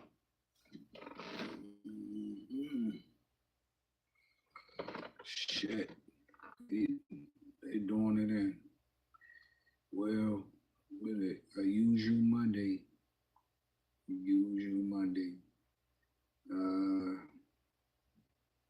All the talking. that he had already given to the government 2 months before. And as it turns out, there were no indictments here, yet he still doesn't know why he was raided. And I think he deserves to know. So, Without objection. Chair now recognizes the gentleman from California. Director, the first time you saw Donald Trump's name was in the Epstein files. Did you close the files or keep reading? I've reviewed not the entirety of the files, so You haven't reviewed all of the Epstein files? Personally, no. You're the director of the FBI. This is the largest sex trafficking case the FBI has ever been a part of. Buck stops at the top, and you have not reviewed all the files. What I've been doing is been busy providing the safest country this country has seen in modern U.S. history in historic speed, because the men and women of the FBI are given the resources to reduce the homicide rate, to reduce the drug trafficking rate, to reduce the amount of children that are trafficked and the number of children being the director reviewing the files. You said you don't know the number of times Trump's name appears in the files, so it comes. Is that right? Number a misleading factor. We have not the released number at least anyone's be 1,000 name times. that we have not released anyone's Could it- name in could the it at least Epstein be files 1,000 that has times? not been credible. Director, could it at We have least be 1,000 released times? every piece of legally permissible information. Okay, You can so- characterize the numbers however you want it. Claiming my time, Director. It sounds like if you don't know the number, it could at least be 1,000 times. Which It's not. means to me, It's not. is it at least 500 times? No. Is it at least 100 times? No. Then what's the number? I don't know the number, but it's not that. Do you think it might be your job to know the number? My job is to provide for the safety and security of this country. My job is not to engage in political And that includes innuendo so protecting you can go sexual out to the assault victims. sticks and get your 20-second hit in your fundraising reclaiming my article. time, Your time, because the Director, people of California are being If the underserved by president- your The president representation. is not implicated. Why not release everything that involves? We have released everything, the president and anyone else's side, that is credible and lawfully be able to be released. Fixation on this matter and baseless accusations that I'm hiding Also, child Mr. Massey. pedophiles is disgusting. That says that needs to look at the stats alone and go back to the state of California, who's receiving the biggest surge in FBI resources through my redeployment because the cities of Los Angeles, San Diego. Director, remembering your oath to tell the truth, did you ever tell Donald Trump his name is in the files? I have never spoken to President Trump about the Epstein files. Did you ever tell the Attorney General that Donald Trump's name is in the Epstein files? Discussions about the entirety of the Epstein files and the reviews conducted by our team. Donald Trump's name is in the Epstein files. And we have released where President Trump's name is in It's the a simple attorney's question. file. Did you tell the Attorney General that the President's name is in the Epstein files? During many conversations that the Attorney General and I have had of Epstein, we have reviewed. The question is painstakingly simple. Did you tell the Attorney General that Donald Trump's name is in the Epstein files? Yes or no? Why don't you try spelling it out? Yes If you're or gonna mock- no, Director? Use the alphabet. Yes or no? No, A, B, C, Director, E, F. it Don't sounds wanna like do you it? don't want to tell us. Did you tell the Attorney General that Donald Trump's name was in the Epstein files? Why don't you try serving your Director, constituency did by you tell reducing General violent Donald crime in this Trump's name- country and the number of pedophiles that are Director, legally reclaiming harbored my in time, your Director. sanctuary cities in Director, California? reclaiming I'll my work time. with you on that. Do you Regular wanna order, work Mr. with us Chairman. on that? Director, I'm reclaiming the my lawless time. gentleman from California. Did you tell the Attorney General that Donald Trump's name is in the Epstein files? You've not answered it, and we will take your evasiveness as a consciousness of guilt. Director, did Donald Trump ever say to you, just find and release the entire truth? Don't worry if I'm in it. The instructions from the administration were to release all credible information, and we have done. Provide information about Jeffrey Epstein as an informant. Donald Trump has not been, and I can only speak for the FBI, an informant of the FBI. So, Director, you've played this cute shell game where you say you can't release everything because the court has said that it legally is not allowed to be released. The court calls bullshit. Judge Richard Burr went to the court, quote, information contained in the Epstein grand jury transcripts pales in comparison to Epstein investigation information and materials in the hands of justice. So let's move on, Director. You wrote a book called Government Gangsters. You identified 20 individuals in that book. You put me on that list at the top of the list. Thank you. My children find it flattering. 20 of those individuals have been investigated. Director, considering that you've identified these people as, quote, government gangsters, will you recuse yourself from any investigation decisions about these individuals? Anyone that has been terminated at the FBI has been done No, so the because question they failed again, to meet the muster and Director, their constitutional I will obligation. work on the No, no. audio-visual capabilities. I'm going to of borrow the your can hear me. terminology and call I'm bullshit reclaiming my on your time. entire career in Congress. reclaiming my It time, has been a Director. disgrace to the American Director, I'm people. reclaiming my You time. can reclaim your You know, time you all you recuse want. yourself. Mr. Chairman, you're going to allow a witness to speak this way? Mr. Chairman, would you recuse yourself, Director? The gentleman has no time. Mr. to Chairman, would you recuse. admonish the witness not to insult members? Gentlemen, he will remember. Point of order. Could the gentleman be extended an additional 20 seconds to complete his thoughts since the witness decided to interrupt him continuously? In the witness. This shit getting raw. Raw. They going. This will be able to respond if he wants. We'll make sure Thank he has you. time to Okay, do that. my question We'll is, continue. will you, Director, recuse yourself, yes or no, from investigating or making decisions about the 60 individuals, including myself, that you identified as government gangsters? Yes or no? Time of the gentleman has expired. The witness may respond if he would like. And the answer was no, as I heard. Correct. Okay. The gentleman from Wisconsin, the gentleman yields back. The gentleman from Wisconsin is recognized for 5 minutes. being here today. I wanted to talk a little bit about the assassination of Charlie Kirk and the FBI's subsequent investigation. I know it's really sensitive, and you can make the call as to whether or not, obviously, it's something that you can respond to. But I think it's still fresh. I want to congratulate you and Utah law enforcement for the work you did in identifying the suspect and reports. And I think this is what maybe it's. I still have questions about, and maybe the public does. According to public reports, the alleged shooter arrives on the Utah Valley University campus nearly 4 hours before the. Was that your understanding? Is that kind of? I'll let the public reports reflect themselves. I don't have the exact timeline. Okay, so we don't have any idea kind of how he utilized that time when he first showed up on campus? All of those are being currently investigated through our cell phone analysis and through our witness interviews. And the state of Utah has now announced charges seeking the death penalty. Limited what we can continue to say. Sure, I understand. And the suspect, like you referred to, is then captured on security footage jumping off the roof of the alleged shooting location, the Losey Center. Do we have any idea how the suspect got up on the roof in the first place? I think for members of Congress, especially after Butler in Pennsylvania, it's just that there could be some type of security breakdown prior to an event of that size where somebody could access a rooftop. So not commenting on the case, but having gone to the crime scene and walked the steps that we believe were taken, the roof was actually readily accessible through an exterior stairwell, so anyone could have gotten on it. Okay. The suspect flees on foot to kind of this wooded area where he drops the rifle, wraps it in a towel, and then proceeds to his staged vehicle and basically drives home. So do we have any idea what the towel was about? Was it used later to identify a place where the firearm was left, or?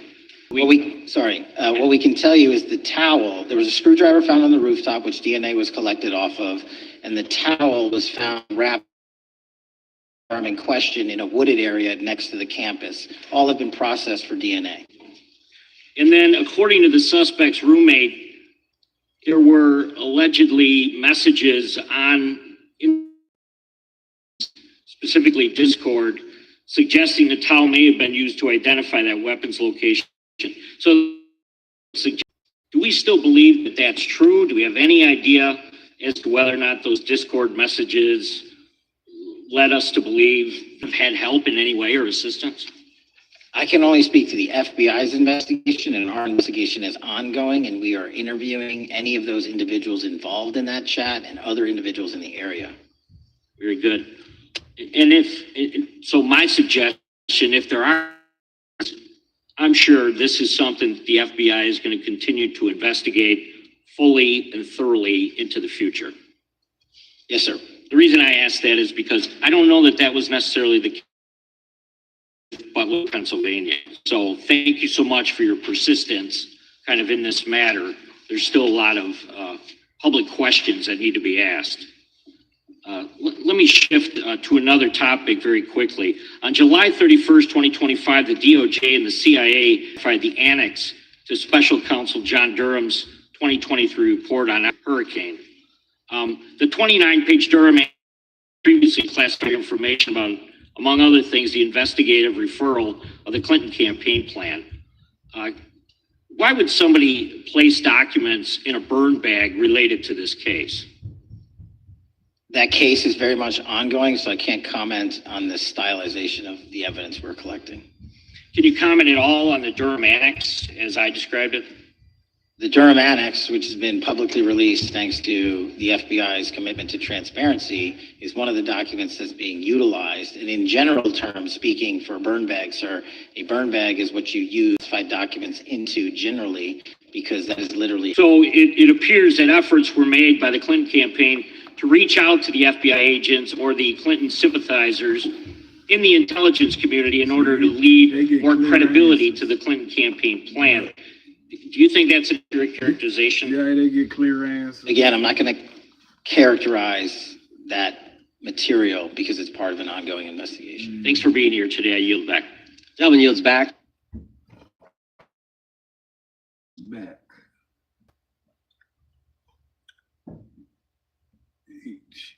You finally giving clear answers and shit. You don't want to get that clear answer. Trump name came up in the thing. That's crazy. Again, sir, I'll accept your representation. I don't know. Thank you. It was all over the media at the time. There's a New York Times article that's cited on sex charges as discovery of nude photos dated July 8th, 2019. And the Times reports a trove of lewd photographs of girls was discovered in a safe inside financier Jeffrey Epstein's Manhattan mansion.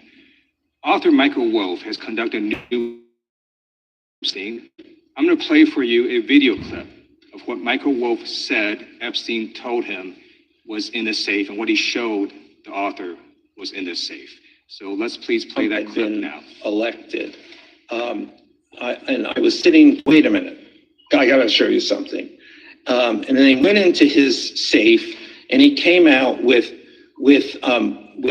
photographs. They were Polaroids, I think. And he kind of spread them out like cards. And there were a dozen of them. And it was Trump with girls of an uncertain age at Epstein's Palm Beach house, where all of the things that he would ultimately be accused of took place. And I remember very vividly 3 of them. There are 2 in which Trump is, the girls, topless girls, are sitting on Trump's lap.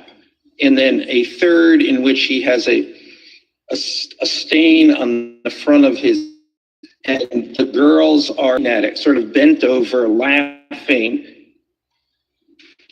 So Director Patel, I'm going to ask you a very broad and general question. As you know, Donald Trump and Jeffrey Epstein were friends. There are, of course, photos showing Donald Trump together with Epstein, correct? I have the entirety of the photographs, but I think they've been photographs in public. All right.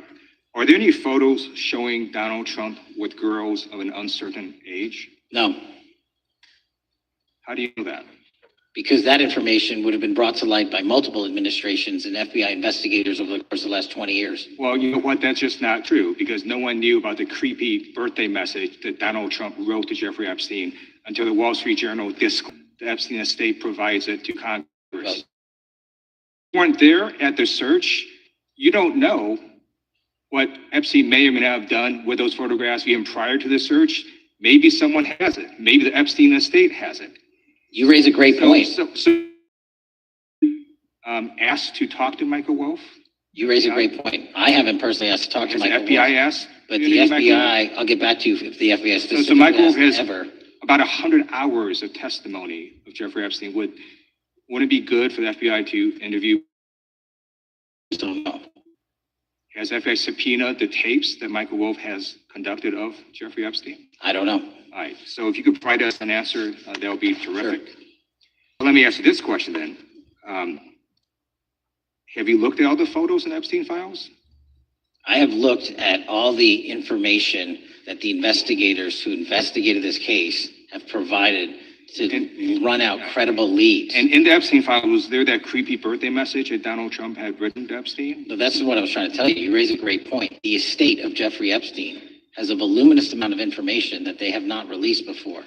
Okay, so that's great. So wouldn't it be great if FBI subpoenaed the estate of Jeffrey Epstein for all that information? The estate is under no obligation to provide that material, even pursuant to a subpoena. That's a great point. Yeah, that's just false. Okay. It's just false. You're the frickin' FBI. And you better do that. I'd like to literally talk about Epstein's client list. You confirmed that exists. Attorney General Tambati confirmed earlier this year that exists. I just want to ask you a simple question. Is Prince Andrew on Epstein's client list? The material related to Prince Andrew has been made public. Is Prince Andrew on the client list? We have released the index of names that were in Jeffrey Epstein. Is Donald Trump on Epstein's client list? The index has been released, and the index will speak for itself. I'm just going to say, America is a huge red flag. I now recognize the gentleman from Virginia. Thank you, Mr. Chairman. I want to thank the director for being here and for his work over the last several months, removing the taint of partisanship that has infected the intelligence community over the past several years under the last several directors, standing up for law enforcement, standing up for the brave men and women who work in your agency. But to set the record straight, and the record, early days of the first Trump administration saw a dramatic spike in news and sometimes classified details about the FBI's bogus Russia probe, about a leak a day. It's unacceptable that senior FBI officials coordinated to leak classified information to try and harm President Trump. Documents produced to the committee in August of this year revealed that the FBI interviewed a former intelligence committee staffer who gave details on a systematic process through which leaks of classified information were affected by then Chairman, now Senator Adam Schiff. Were these findings escalated within the Bureau's chain of command, and if so, to what level? Sorry, were the findings escalated? Were these findings that were given to us escalated within the Bureau's chain of command, and if so, what level? Did you receive this information? That entire matter under investigation by the people at the FBI that handle leaks of classified information. Okay. All right, it's good to know that there is an ongoing investigation. Can you tell me whether these leaks to the media compromised any ongoing FBI investigations during the... I can tell you, generally speaking, the leaks of classified information are detrimental to any work the FBI is doing. Now, former Director James Comey testified before the Senate Judiciary Committee that he had never been an anonymous source, nor authorized anyone to be an anonymous source in news reports about matters relating to the Trump investigation or the Clinton investigation. Was Comey's testimony true? In reference to Director Comey, I'm very limited in what I can say because of what the current status of those matters are with the FBI and the Department of Justice. When I am able to make those public, I will. Can you tell me there? Again, without identifying any individuals related to the information you're generally speaking about, there is an ongoing matter that has been under review by the Department and the FBI for some time. Because we know that the documents that we received last month revealed that former Director Comey used Columbia University law professor as a conduit to leak stories to the media that contained classified information. Let me move on to the way that the process was weaponized by past directors. Prior to your confirmation, you raised concerns about government misuse of FISA, including Section 702, stating that FISA was in need of major reform. Specifically, you highlighted that the FISC report that the FBI had conducted 278,000 improper searches of the FISA database. Do you remain concerned about governmental abuse of FISA in Section 702? I'm always concerned, but what we've done since I became FBI director is implement new audit systems. We are nearing 100% review of the 702 query system.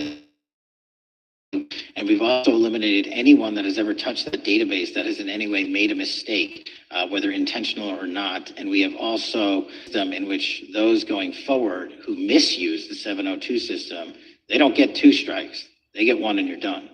Okay, I'm glad you mentioned you're continuing to audit because, as you know, in May, the New York Times reported you closed the FBI auditing. Can you explain why you decided to close this office? Yeah, because under the new restructuring of the FBI, to save resources, there were 2 different places doing the exact same thing. We have a specific division dedicated to audits. I didn't need another audit system doing the audits again. And so we folded some of those folks with their expertise and took the rest of those folks and are moving them out across the country. Under previous FBI leadership, FBI agents were found to have lied to the FISC. There have been hundreds of thousands of violations. Similar abuses do not occur in the future. Exactly what I've outlined. You cannot have access to the 702 query system if you system at all at any time in your career. Okay, at a Senate hearing 2 years ago, your predecessor, Director Wray, testified FBI had previously purchased U.S. phone for a specific national security pilot project and further stated that the project had not been active for some time or authorized process to obtain location data from companies. Does the FBI purchase location data or any other data of Americans from data brokers? I don't believe so, but I'll get back to you. Thank you, that'd be important. I appreciate that. I yield back. Gentleman yields back. Gentleman from Washington's recognized. Mr. Patel, before you joined the FBI, you had various hiding regarding Jeffrey Epstein. In a September 2023 interview with Glenn Beck, you said the Black Book is under the, quote, director of the FBI. In December 2023, you said, let us know who the pedophiles are.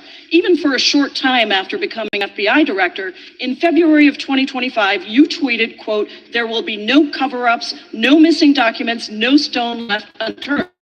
In June, Joe Rogan, quote, we've reviewed all the information. We're going to give you every single thing we have and can. But then suddenly in July, everything changed. You and Attorney General Pam Bondi released one video and said that there was nothing more to see. Your memo says 300 gigabytes of data and physical evidence, but that you had decided no further disclosure would be appropriate or warranted. That is a quote. I think what happened, Mr. Patel, is that suddenly you discovered that Donald Trump's name was all over these files, and you started a giant cover-up. So you are under oath, Mr. Patel. You just testified to Mr. Swalwell that you did not speak to the president about the Epstein files. To your knowledge, did Attorney General Pam Bondi speak to the president about what was in the Epstein files? I can't speak for Attorney General Pam Bondi. You don't have any information. The question to answer the question. So let me tell you that the Wall Street Journal.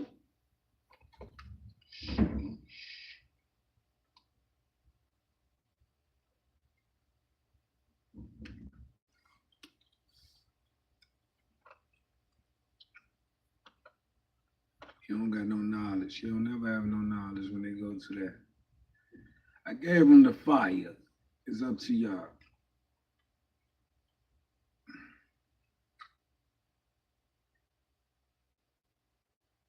These question. You appear to say that the survivors were not credible. These are survivors. That's not at all what I said. Okay, great. I'm going to tell you about the don't lie about survivors, me. and let's into the room.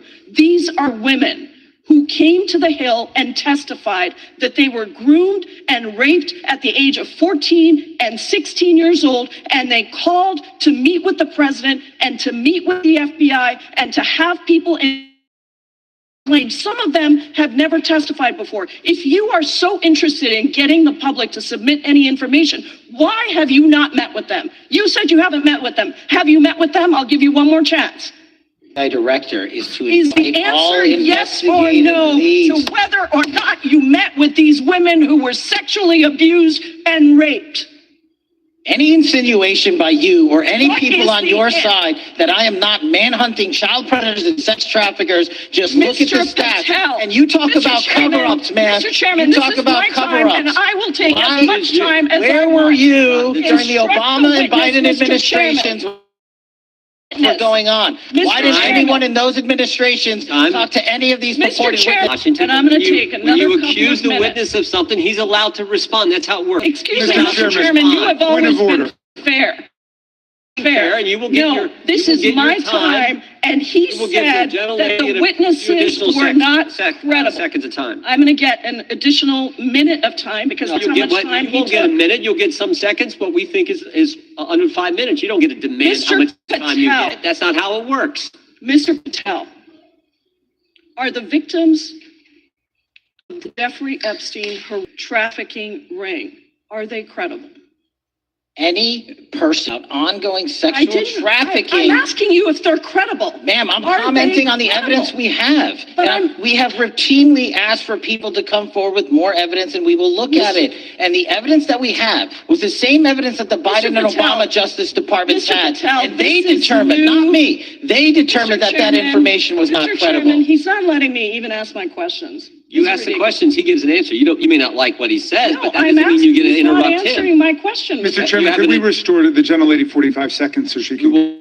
30 seconds, which is what I said I'm going to earlier. keep taking my time because you'll here's take the time thing. that you get. You You get are 30 not seconds. answering the question. The question. I have answered the question. Well, and I what is keep the telling answer? you, I'm the only FBI director that has welcomed new information in this case. This You're not- administration is the only one that has welcomed any new information in this Is there case. a yes or no to whether Present the new credible victims are credible? information. Present credible The or victims- not? I'll tell you what happened in the last Trump Are they administration. credible or not? You can't even Victims say. credibly came forward, and you know what happened? President Trump authorized the indictments of President called them not Biden, a hoax. not Obama, President Trump no one called else. the entire thing a Democratic hoax. So I would love. Time If has you expired. I gave her the additional if you- 45 seconds if she you requested. will The meet- gentlelady yields back. The gentleman from Mr. New Chairman, Jersey is I'd like recognized to for his ask if 5 you would minutes. meet with the women who were sexually Time is not abused long. and raped and groomed Time does at not the belong ages to the of gentlelady from 14 Washington. and The time now 16 years belongs- old. Are you time- going to I'm continue going to to recognize cover the up gentleman for from the New Jersey rich for his. and men, including those that might be on this committee? I can yell Or too, are Mr. you Chairman, going but I don't want to to yell allow above them this. to The time testify? belongs to the gentleman from New Jersey. I Are you appreciate the going to allow gentlelady them to yielding testify, back. Mr. Patel? Go ahead. Will you allow them to testify to you, Mr. Patel? Mr. Patel, thank you for an interesting and difficult 2 days. And I wasn't going to talk about the Epstein thing because there's a lot of other issues that affect the FBI, but I have to say a few words. I've sat here, I've listened to this, I've watched it, and my Democratic colleagues are so concerned now, Mr. Patel. Sudden, where were they last year? Where were they the year before? Where were they the year before that? Where was the last president in any of this? Well, all I know, the only thing I see is a single letter from the ranking member that was sent in 2019 that he didn't like the plea deal and some truth, the real truth. Let's be honest. Let's be intellectually honest. The real truth is we didn't hear from them at all. Anybody of them. Hardly any of them ever mentioned it. Some of them didn't mention it at all until the beginning year, earlier in the started. Not one Democrat asked Director Wray. We all remember. Not once, not twice, multiple times. Nobody asked Director Wray about Epstein before this committee. Nobody was that concerned. Was the concern for the victims then? Where was the moral righteousness then? Where was the outrage then? Where was the sense of duty then? Where was the desire for accountability then? Where was the urgency for justice then? Most of all, where the hell was the integrity then? You know what the truth is. Let's just say it, man. Tell the truth time. Politically useful for them to try, even though they give a damn about it in the past. And you know what? That's an insult to the victims, and that's an insult to America. Continue to do the work doing, continue to uncover what needs to be uncovered. One real quick thing before I say anything to 9/11. We know that was mishandled by the past director and by the past FBI. There are family members here. There are family members who are concerned. God Almighty, we want to get to the truth of that. I ask you, please, to meet with them and to investigate this with truth.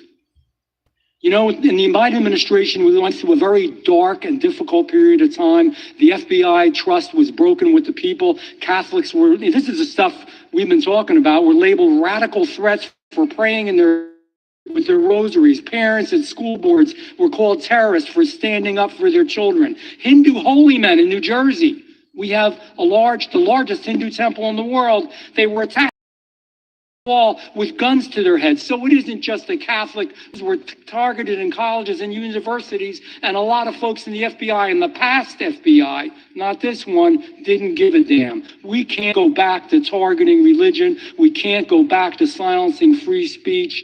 The Biden administration did that. So I got questions for you. Hopefully thoughtful questions that you can answer for us in a thoughtful way.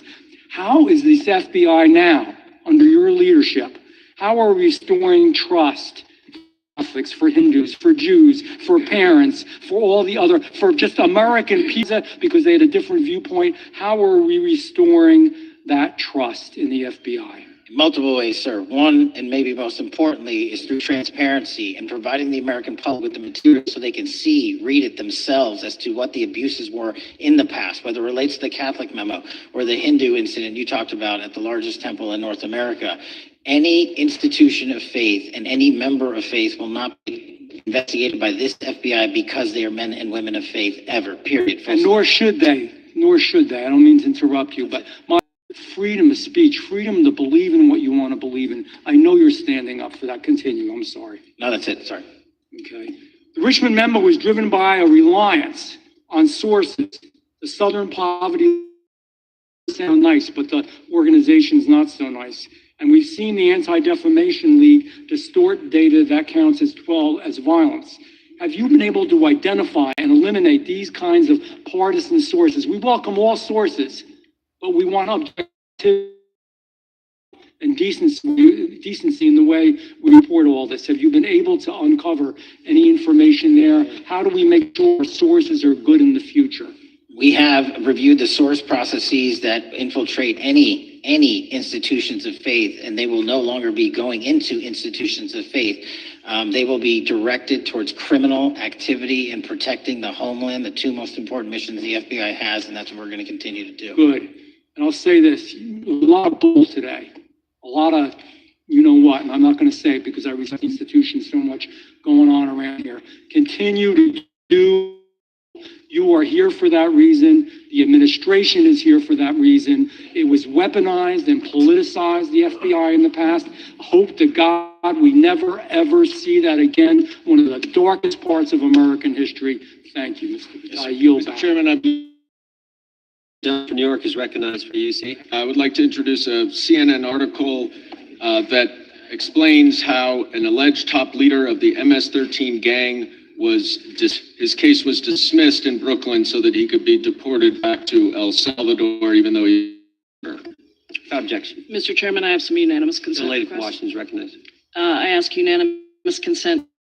Heard an article titled "Justice Department Told Trump in May that his name is among many in the Epstein files." Without objection. I have another one that is a July 2025 article by the New York Times entitled "How a Frantic Scouring of the Epstein Files Consumed the Justice Department," stating that DOJ and FBI employees reviewing the Epstein files were instructed to flag any mentions of Trump and other celebrities. Without objection.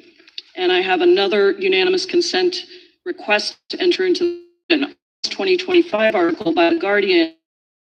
Elaine Maxwell hinted at Epstein's ties to Trump officials. Why wasn't she pressed for names? Stating that Maxwell told Deputy U.S. Attorney Todd Blanche that some of the, quote, cast of characters around Epstein. Without objection. Chair now recognizes the gentlelady from Pennsylvania. Thank you, Mr. Chairman, and thank you, Mr. Patel, for coming before us to testify today. I am concerned by your repeated claims that you're not able to discuss anything further about the Epstein investigation and files, and that there's no evidence of a broader conspiracy or other people who should be charged, because the American people aren't buying that you've been transparent or that there's nothing further to be seen. In your exchange with my What is you hiding? What is you hiding? community to investigate new evidence. So there has been significant recent reporting just in the last couple of weeks that after Jeffrey Epstein was arrested, 4 major banks flagged more than $1.5 billion in suspicious transactions that suggested a massive conspiracy related to his child sex trafficking activities. The FBI reviewed the $1.5 billion in suspicious bank transactions flagged Epstein and his co-conspirators. I know the FBI has reviewed numerous SARS. I don't know the totality of that number. Okay, can you provide us with that number? I'll get back to you. Okay, and have you initiated of those bank transactions since, say, September 8th, when the new reporting came out? I'll check with the Treasury Department because they're the lead on that. Okay, so Director Patel, how many individuals has the FBI interviewed, subpoenaed, or compelled to testify? Can you give us those numbers with respect to these bank transactions? Not off the top of my head. I'll have to work with Treasury. Okay.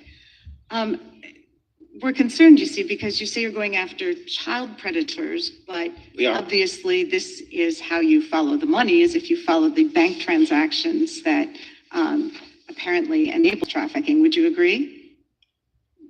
It's one of the valuable investigative tools is to follow the money. Okay. Have Jeffrey asked us to you whether or not you've investigated Epstein's lawyers, the lawyers who facilitated those payments? Have you subpoenaed or questioned any of those lawyers? So in 2010, collected many, if not every one of those lawyers was part of the investigation. But you weren't there at that time, I wasn't right? there. Okay, so can you get us the names and the numbers of who was investigated then with respect to those As lawyers? long as I'm allowed to release it, absolutely. Okay, well, if we provide it, is that right? We have a current subpoena and we're working with Congress to provide it.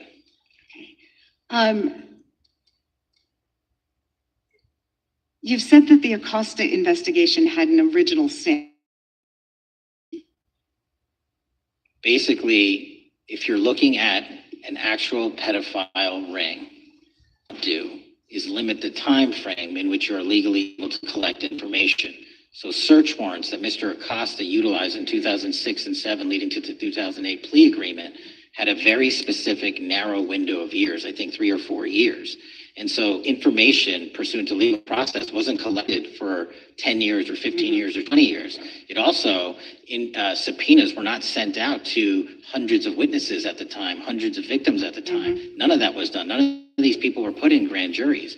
So the totality of information from the jump, instead of being this big, was like this. And that, in my opinion, is not how you run an inverse trafficking ring. So you're now in charge of the FBI. Why haven't you done that investigation? Great question. And here's the answer. Simply because I am not able to go back 20 years and collect information that the courts had decided was already subject to. This wasn't the investigation. There's a non-prosecution agreement out of that plea. And when the case was reopened, and this is where it comes into play, when the case was reopened in 2018 and 2019, the search warrants, again, were limited to the conduct of Jeffrey Epstein. Now, whether that's right or wrong, this is a different discussion. And I think the discussion we'd like to have today is why you aren't following the money with respect to the broader conspiracy that it has been reported in the New York Times and elsewhere. And that if you really want to attack the issue, if you wanted to attack the issue, if you wanted to disclose what really was involved in the Epstein files, the cover-up, that you would be taking very different actions that you are today. To seek unanimous consent to enter into the record the Times September 8th, 2025 article, How J.P. Morgan Enabled the Crimes of Jeffrey Epstein. Objection. And also an article dated July 17th, 2025 in Epstein, the money. Objection. Okay, thank you. Gentlelady yields back. Mr. Chairman. Gentleman from Maryland is recognized. Thank you much. Pursuant to Clause 2K6 of Rule 11, I move that the committee subpoena of 4 banks, J.P. Morgan, that's Jamie Dimon, Bank of New York Mellon, Robin Vince, Bank of America, Brian Moynihan, and Deutsche Bank, Christian Sewing, in order to get the suspicious transaction reports. These 4 banks have flagged to the government $1.5 billion in suspicious transactions related to the sex trafficking crimes and conspiracy of Epstein, Maxwell, and all of their collaborators. And as you know, Mr. Chairman, we got the SARS reports around $20 million. And so these $1.5 billion in SARS reports we should get, especially since the director doesn't seem to be forthcoming. And I request that we do this immediately. I think the director's been very forthcoming. We will hold any motion. Sheesh. They ain't playing with them.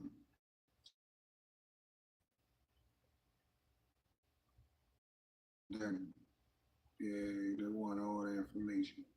Maybe it's for fundraising, maybe they're struggling in their district, they need a little bump.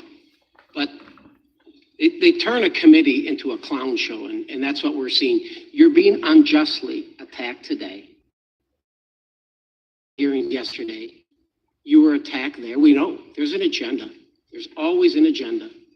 It's the same characters with the same personalities, the same objective, and that is destroy the mega movement. You're being attacked, Director, is because you're effective. You've been doing in DC with the president and reducing violent crime. You're very effective. Another individual that was very effective with meaningful debate and dialogue was Charlie Kirk. Charlie Kirk, he loved his Lord Jesus. He loved his family. Beautiful wife, beautiful children. Killed them for Just a remarkable, honorable man One person killed that was man, silenced they with killed this him. assassin's bullet. One person I would killed say him, if bro. Charlie Kirk lived in the biblical times, he'd have been the 13th disciple. He'd have been the 13th disciple. We have a new committee. We got January 6th. I'm honored to be on that committee. I'm looking forward to working with other members to expose truth, questioning federal agencies that were involved Jesus days or some on January 6th, like the FBI, played a role, but we don't really know, Director, to what extent. We don't know. The January 6th sham committee was not formed by Nancy Pelosi to seek truth. It was the truth about January 6th. The whole mission was to damage Donald J. Trump and end his political career. Everybody knows it. That's what the purpose.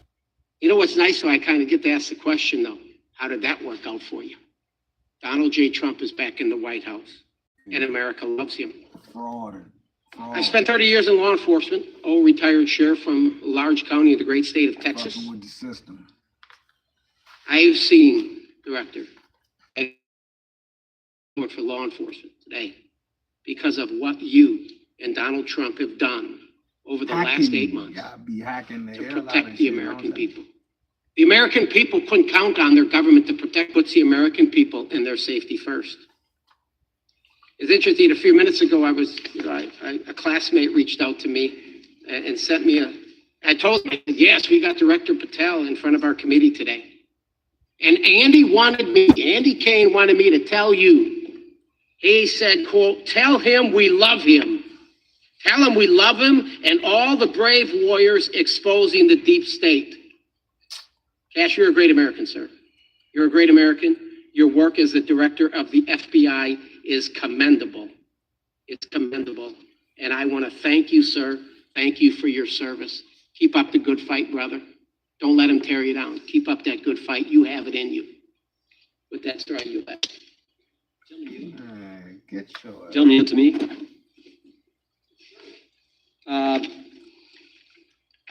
Director Patel, there were 26, the gentleman mentioned the select committee, there were 26 confidential human sources at the Capitol on January 6, 2021. 4 entered the Capitol and thereby broke the law. Do you know if those individuals were being paid by the Ray F? So we've provided 600 pages of documents to this committee alone regarding January 6th. That's 600 pages more than, generally speaking, confidential human sources by the FBI. That's how it works. I can't speak to the specifics on each one and how much they make. And we appreciate it. We've reviewed some of that material and you give us a lot of material that we didn't get from Director Ray. That specific question I think is important. Were people who were confidential human sources of the FBI who broke the law, one was recommended for prosecution, my understanding is, by the information we've received from you, were they actually taxpayers who may have got charged with the same offense? I think that's important for us to understand. I'll get back to you on that. Thank you. Chair now recognizes the gentleman from California. Thank you, Mr. Chair. Welcome, Director Patel. I want to focus a little bit on domestic terrorism. We have a graph here, data up to 2020. As you can tell, domestic terrorism is on the rise. Nation, our citizens under threat. We saw the assassination of Charlie Kirk. 2 assassination attempts on the president. School shooting, Minnesota. To home just a couple of days ago, Huntington Beach. Peaceful vigil for Charlie Clark. Infiltrated by neo-Nazis who essentially made the local individuals attending that event fear for their safety. That a lot of these domestic attacks are by lone wolves, but yet they do leave clues, social media or elsewhere. Director Patel, you're it. You're the thin blue line. The FBI, you're protect our citizens back home. You have to find the needle in the haystack. Sources. Talking to my local sheriff this morning who said they're concerned. Federal cuts federal cuts to local grants that help them do the job. Then, of course, let's not forget about other threats that are coming before us, like high-tech fraud. Local senior recently was talking to me about a text she had gotten, a demand by the IRS to send a payment immediately, or the IRS were on their way to arrest this individual. Pretty gutsy stuff. By folks probably from Europe, North Korea, Russia, China, people, okay, going at savings our senior citizens rely on. Yet the president's proposing a budget cut of $500 million or more to your organization, the FBI. You've said that that would essentially equate to about 1,300 less jobs at the FBI. So I'm going to ask you essentially, what is it that we can do to help you do your job? Friday night lights. One of the events I love to do on Friday nights, go to a football game. Sit there at the stadium and you always say, what if? What if? You're the thin blue line. Can you do your job cutting $500 million from your budget? Thank you, sir.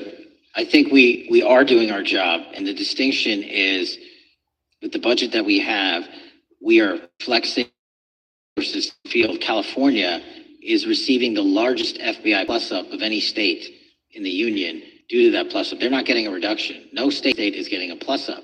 And so I'm utilizing what we have to first plus it up. And the empty vacancies that we have, those haven't been filled in years, not under my leadership. Here's my concern. You're going to do well. You're doing more with less, is what you're saying. Yet we're about to vote on a budget that has $88 million to protect members of Congress, the executive branch, Supreme Court. There's a contradiction here. Back on Main Street, we're saying you can do more with less. You can protect them with less money. Yet here in Washington, we're saying we need more money to protect members of Congress. It's a little or maybe, sir, you ought to talk to leadership about coming in with your management style to protect the Supreme Court, Congress, and the administration. Otherwise, it's essentially a hypocritical situation. We need more protection, yet folks on Main Street can do with less. My concern is folks on Main Street. We also were, I think we received over 300 million in the big beautiful bill, and we're also receiving pots of money from our interagency. Sort of 500 million cut isn't entirely accurate. You're still getting cut at 200 million plus. You're still moving your agents to do ICE work.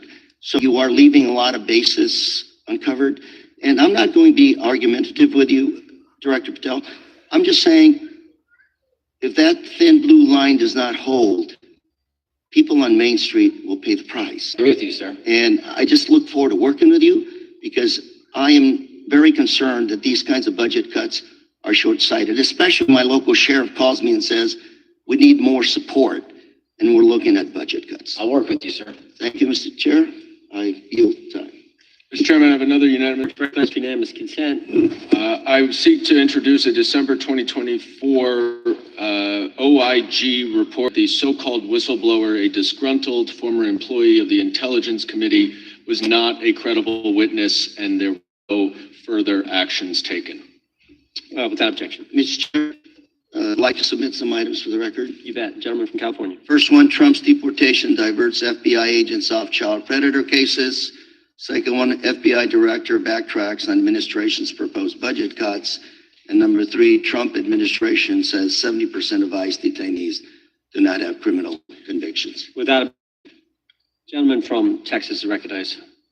Thank you. Director, earlier this year, they learned of documents tied to the Crossfire and the Russia collusion hoax against President Trump.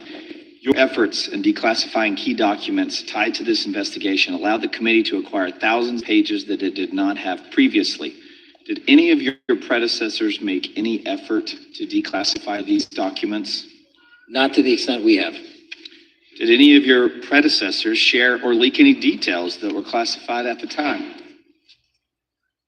There are ongoing leak investigations at the Bureau related to this.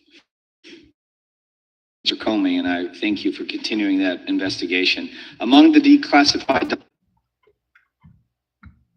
Here we are, some bullshit. Get to the point. Get to the point, man. Damn.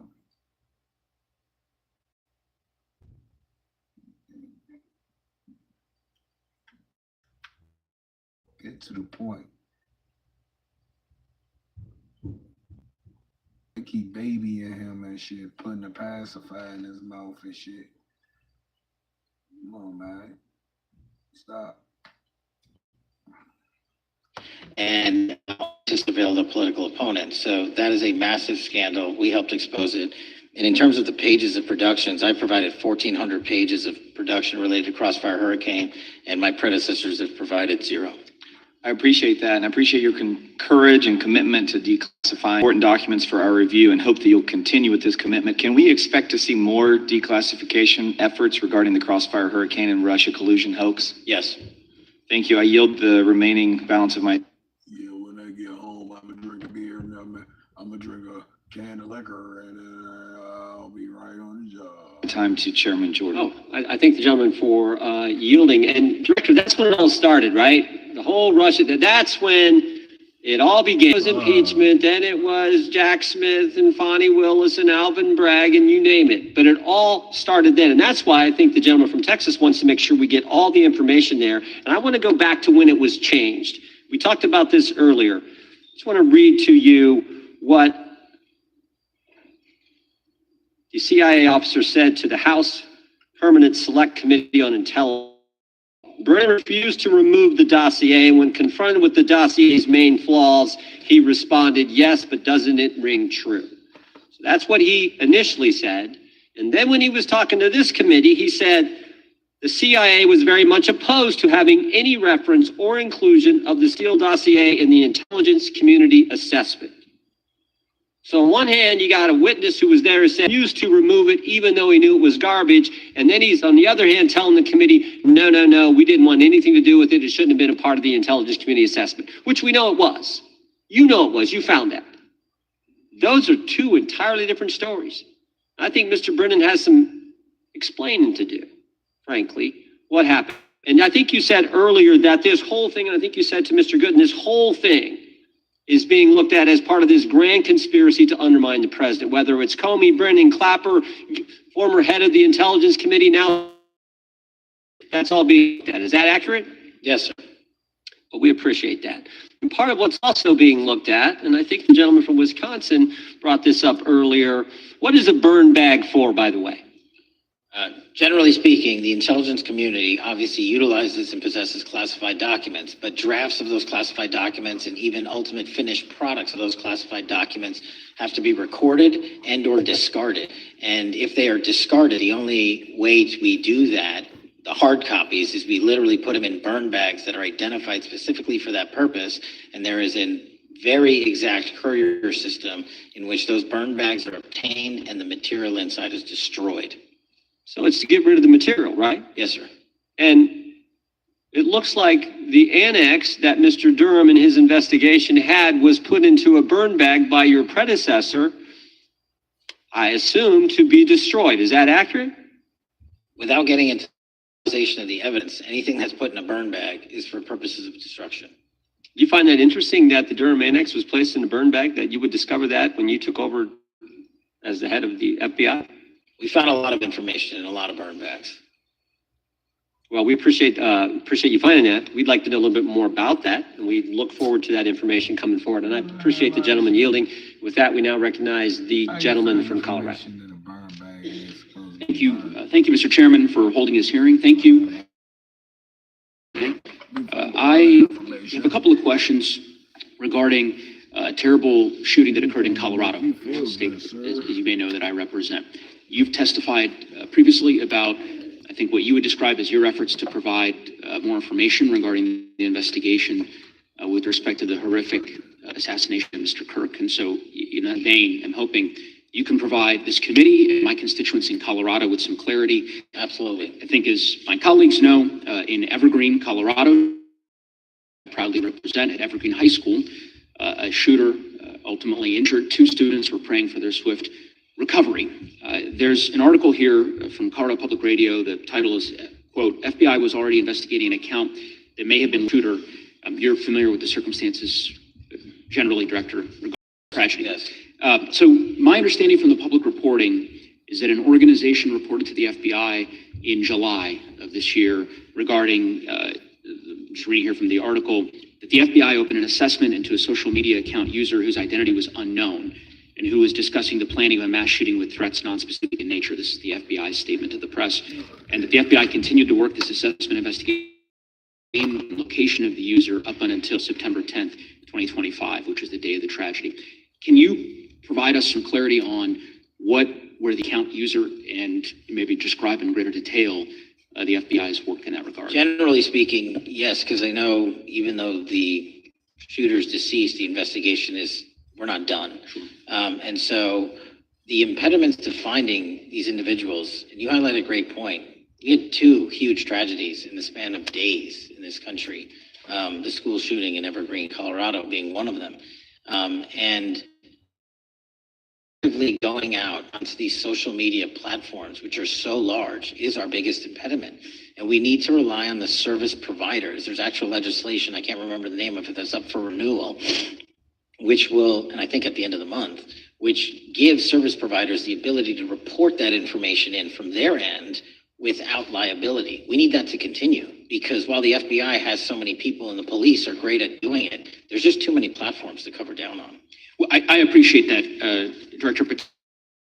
Certainly, I'm interested in continuing this conversation because I think the reporting suggests that there's a pattern, and that ultimately we want to make sure that law enforcement is able to prevent this kind of tragedy from happening in the future.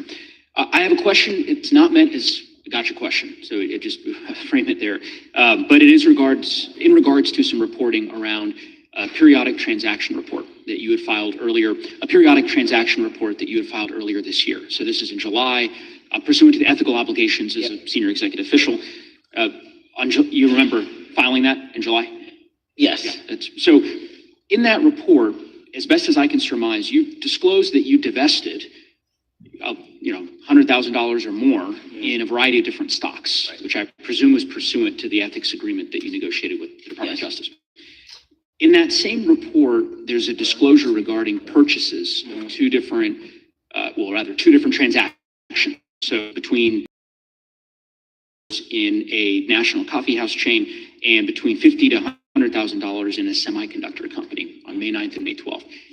Are those transactions that you're doing personally, or are these through a stockbroker, or are these transactions that you're handling yourself? So how they happen is I submit proposals under DOJ guidance to say, hey, I would like for that. And they run their review, and the FBI runs a review, and then they come back and say yes or no, and then I make the transaction. Is there a reason that you decided to make the purchases into those two companies? Generally speaking, before I got this job, I was, trading stocks, but not a lot like most people. And I just follow certain industries, and I thought they would be a good investment. So the reason why I ask, right, because you had divested in other companies. Yeah. And I presume that wasn't because there were actual conflicts. It's just that you wanted to avoid an appearance of impropriety. It was both. Both. Yeah. But not all of the companies were conflicts. Whatever they make divested from. I don't make the call, they make the call. Sure. Yeah. I guess my point would be, the reason why I ask is, why I said it's not a gotcha question. I have for years led an effort here in Congress to try to ban members of Congress, senior executive officials, from trading stocks. And it's bipartisan in nature. We're working really hard to get that done, Republicans and Democrats. And you can understand, I think, given your role, given the nature of the position that you hold as the leader of the largest, divesting entirely, not doing day trading now, I think would be something that would be in the interest of the American people. So I just would hope you would consider that, and that moving forward, that perhaps not purchasing stocks in individual companies, I would think would be something that would be worth pursuing. Gentleman's time is... I'm happy to give the witness an opportunity to... Sure. Thank you. I'll work with you on it.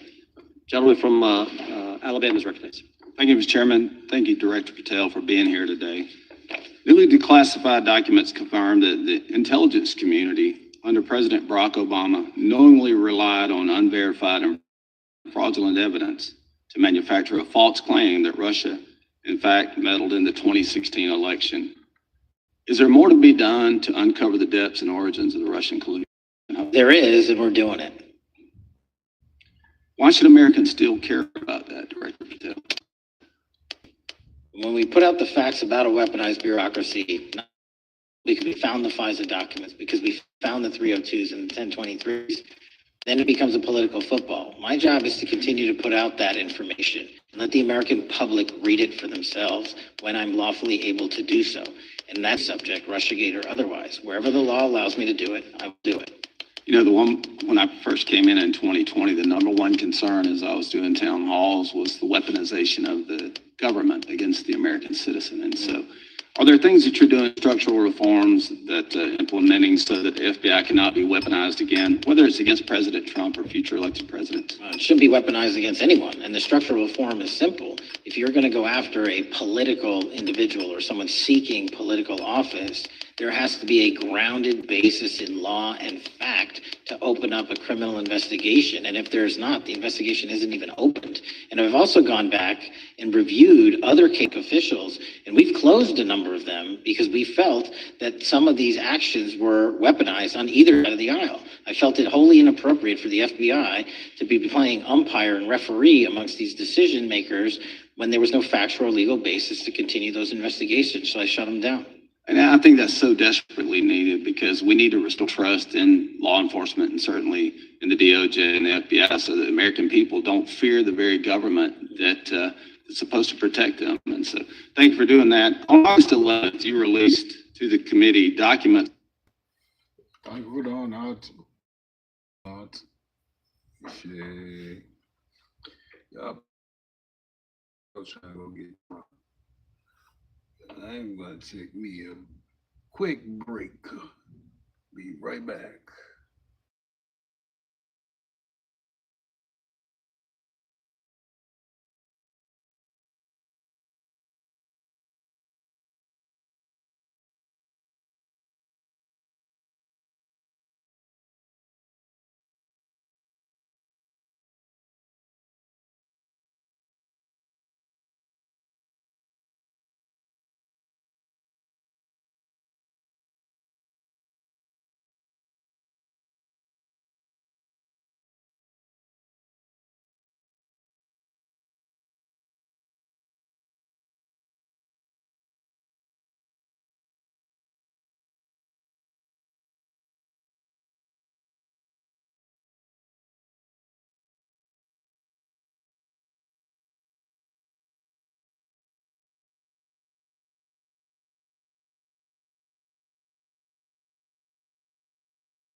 That is a long ways from how they sounded last week, and that will be tomorrow.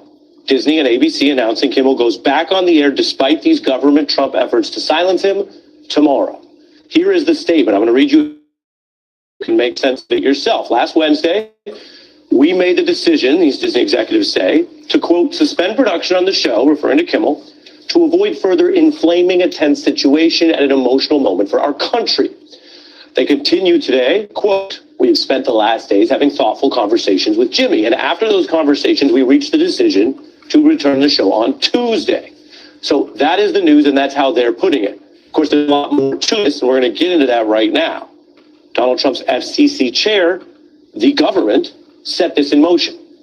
Nobody who's followed this really denies the fact that it was ending censorship and Disney and ABC responding, caving, issuing an indefinite suspension that at the time was described as indefinite. It certainly wasn't described as 3 days. It's just about the number of Kimmel shows that have been suspended Wednesday, Thursday, Monday, and he's back tomorrow.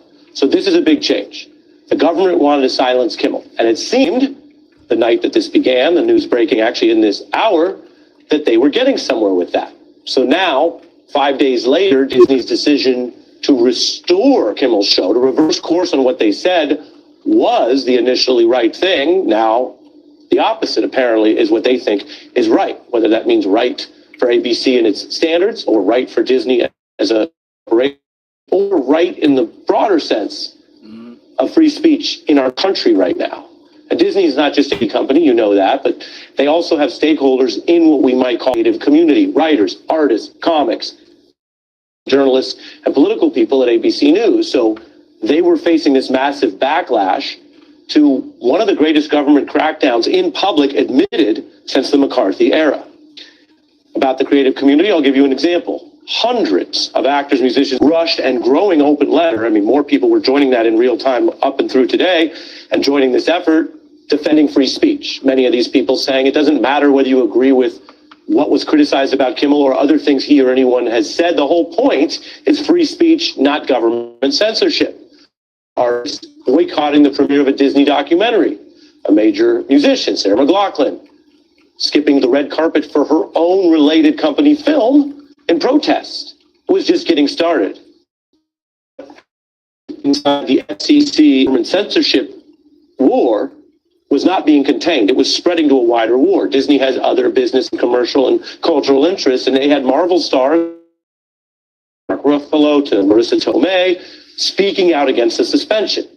They had consumers, as we showed you last week, canceling Disney Plus, and many other voices, including people who don't agree with Kimmel all the time or don't oppose Trump all the time, sounding the alarm, admitted, possibly illegal, Donald Trump anti-free speech. When the government begins to interfere, when the government says, I'm not pleased with you, so we're going to orchestrate a way to silence you, it's the wrong direction for our country.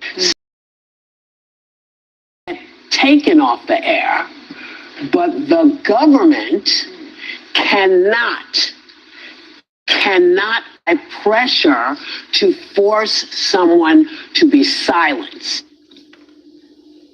Whoopi Goldberg making that distinction on an ABC program just today, The View. And the distinction she makes is important. Once, before I show you a couple more details, we've covered this story. We're a program that has people on from all sides. We've had a lot of Trump officials on this program. We've had a lot of Democrats and people in the opposition on this program. And we've had a heck of a lot of other people, artists, people in that creative community I mentioned on this program. And we've always talked about the need for dialogue. And dialogue can, of course, include something and someone else says something. And we go back and forth. And that's the messy process of civic discourse in a democracy with a First Amendment. And I've told you before, if you haven't watched this program, know, before I was doing this job, I practiced First Amendment law. These are areas of great debate with a lot of important history of people who have fought and sometimes taken great risks. Damn. You going deep into the whole situation, man. Come on. Who have the right to uphold speech in this country. What is separate from public criticism, rebukes back and forth, is the government coming in, as Whoopi Goldberg stated there quite simply, to censor, to abuse government power, the power to tax or to fine, to imprison, to do retaliation or even regulation in the service of censorship. This is fundamental. It's why it's the First Amendment, not the 10th, not the 20th. It's the very First Amendment. Congress shall pass no law abridging freedom of speech or the press. That's great. So here we are. And while people may observe this and say, okay, Ari, but Trump has done a bunch of other things this year in the second term that also some courts have found unlawful, that also have violated parts of the Constitution, that also seem wrong. Why is this one so big? And part of the answer may be that he picked a very strong target in a very famous, well-known, and frankly well-liked comic who's made fun of a lot of people. Certainly Kimmel criticizes Trump, but he's criticized and did it in such a blatant ham way that he all but lost the case before it went to court. More on that. We have this talk show with this comedy and criticism publicly named as a target. The View that I just showed you, plus Kimmel, which we know is a target, plus NBC's Tonight Show, which isn't even that political, which Trump named last week as his next after the backlash, the sanction from the FCC on Kimmel. Now to the bottom line. Disney's stock took a hit during this whole crisis. You can see that there. Customers began canceling their subscriptions, not just to say ABC or Kimmel, but to the entire portfolio of Disney products. There are many ways to measure this. I can tell you Disney hasn't exactly announced just how much money they've lost or subscriptions they've lost. It's probably not in their business interest to fuel their boycott. But one way you can look into this is Google Trends, where you see the normal churn of people wanting to cancel Disney, which could be for any reason. You could just say, oh, I'm tired of normal churn on your left. And of course, around the suspension, this huge spike, according to Google Trends, of people just searching for how to do it. 12-month highs. At one point, Disney Plus's crashed because so many different people were saying, if Disney is against free speech like this, we don't want any Disney product. Now, why am I showing you this? If you say, okay, the news already occurred and Kimmel's back, why are we talking about how we got here? But how we got here is very important. There's a fighting chance. When efforts to silence speech run into the brick wall of a lot more people. And not everyone's in the position to use economic power. A lot of people are just trying to get by. But already have a Disney subscription and have the disposable income to have, these days they want you to have 3 or 5 streamers, saying, I'm going to do something, even if your kids are going to miss the Disney products for a couple weeks, or you might miss your favorite show. In your own way, that civic activism saying no more Disney clearly had an impact. I'm not telling you what to do with your streaming services. I'm just reporting this works. And it works a heck of a lot better than what former Disney chair Michael Eisner, called the cowards at various companies and law firms who didn't fight at all, not even for a day. Pressure works. Right. Commentary here from John Oliver, who is in this sort of group of late night comics who talk about politics and have found themselves uniquely attacked and targeted, discussing how he says one should stand up to a government bully. Giving the bully your lunch money doesn't make him go away. It just makes him come back hungrier each time. Instead of rolling over, why not stand up and use 4 keywords they don't tend to teach you in business school? Not, oh, you're the boss. The only phrase that can genuinely make a weak bully go away, and that is, you make me. John Oliver speaking. And while we will yet learn tomorrow exactly what Kimmel wants to share about this and what he's been doing, it is clear that he, unlike some of those executives I mentioned, some of those law firms I mentioned, and even some of those universities that are full of perfectly thoughtful, learned people in charge, that's what it takes to usually become a university president, but even what those people did, they didn't do what John Oliver called for. They caved immediately. So as we hit the inflection point response to the censorship inflection of last week, we are going to dig into what worked here and what that means for the road ahead. So in our honest opinion, we think this is an important conversation with former Governor Dean and Operative Che Komanduri in 90 seconds. Well, shit. Everybody came together for that, and that situation taken care of. What about every other situation? You know what I'm saying? You gotta keep going, keep working, keep going, keep working. Keep going, y'all keep working it. I mean, y'all keep getting them. Keep getting it. Y'all gotta keep working them, keep working them, keep working them, keep getting them. Got past that. Disney was like, oh shit, we starting to lose all our shit. Damn. Disney was probably pissed. I might be losing this. They got their bluff called out on their ass. One person made y'all start losing all y'all money. That's crazy. In 90 seconds. We're back with former Governor and DNC Chair Howard Dean and longtime political operative Che Comanduri as we in the Disney, after claiming it would suspend Jimmy Kimmel indefinitely, responding to clear backlash, says that's only going to run 3 days, Che, and they are restoring him. We'll hear from him tomorrow. I'm curious, does this show that some amount of public pressure works? I think it shows quite clearly the resistance works. You know, this is a lesson that I think the American people understand. We saw it with the no test. We saw it with people canceling Disney Plus. But ever since Trump has been inaugurated in office, the elites in this country, the CEO class, take the opposite lesson. I do think that Bob Iger's decision to settle with Trump and give money to his presidential library in December of last year actually set a tone of elite submission that we have seen throughout. We've seen it throughout academia. We've seen it with the law firms, etc. It's the actual regular Americans who have stood up and made a difference. Howard? I think that's exactly right. And you know that what Oliver minus one word had to say about bullies is exactly right. The amazing thing to me is the cowardice of the huge corporations. And Iger is not known for that. And he, I think, finally realized that this was going to be a huge problem. But look at all the tech companies, which are gazillionaires. They're Trump's you-know-what all the time. And that is not a winning strategy in the long run. And I think consumers just proved to Disney it was not a winning strategy. Yes, and it clearly wrapped all of Disney in a choice that actually is just one small part of their empire, Che. And so on one hand, you could imagine corporate leaders who aren't looking for this fight and wrongly perhaps think they can get away from it to say, oh, this is just a little part, right?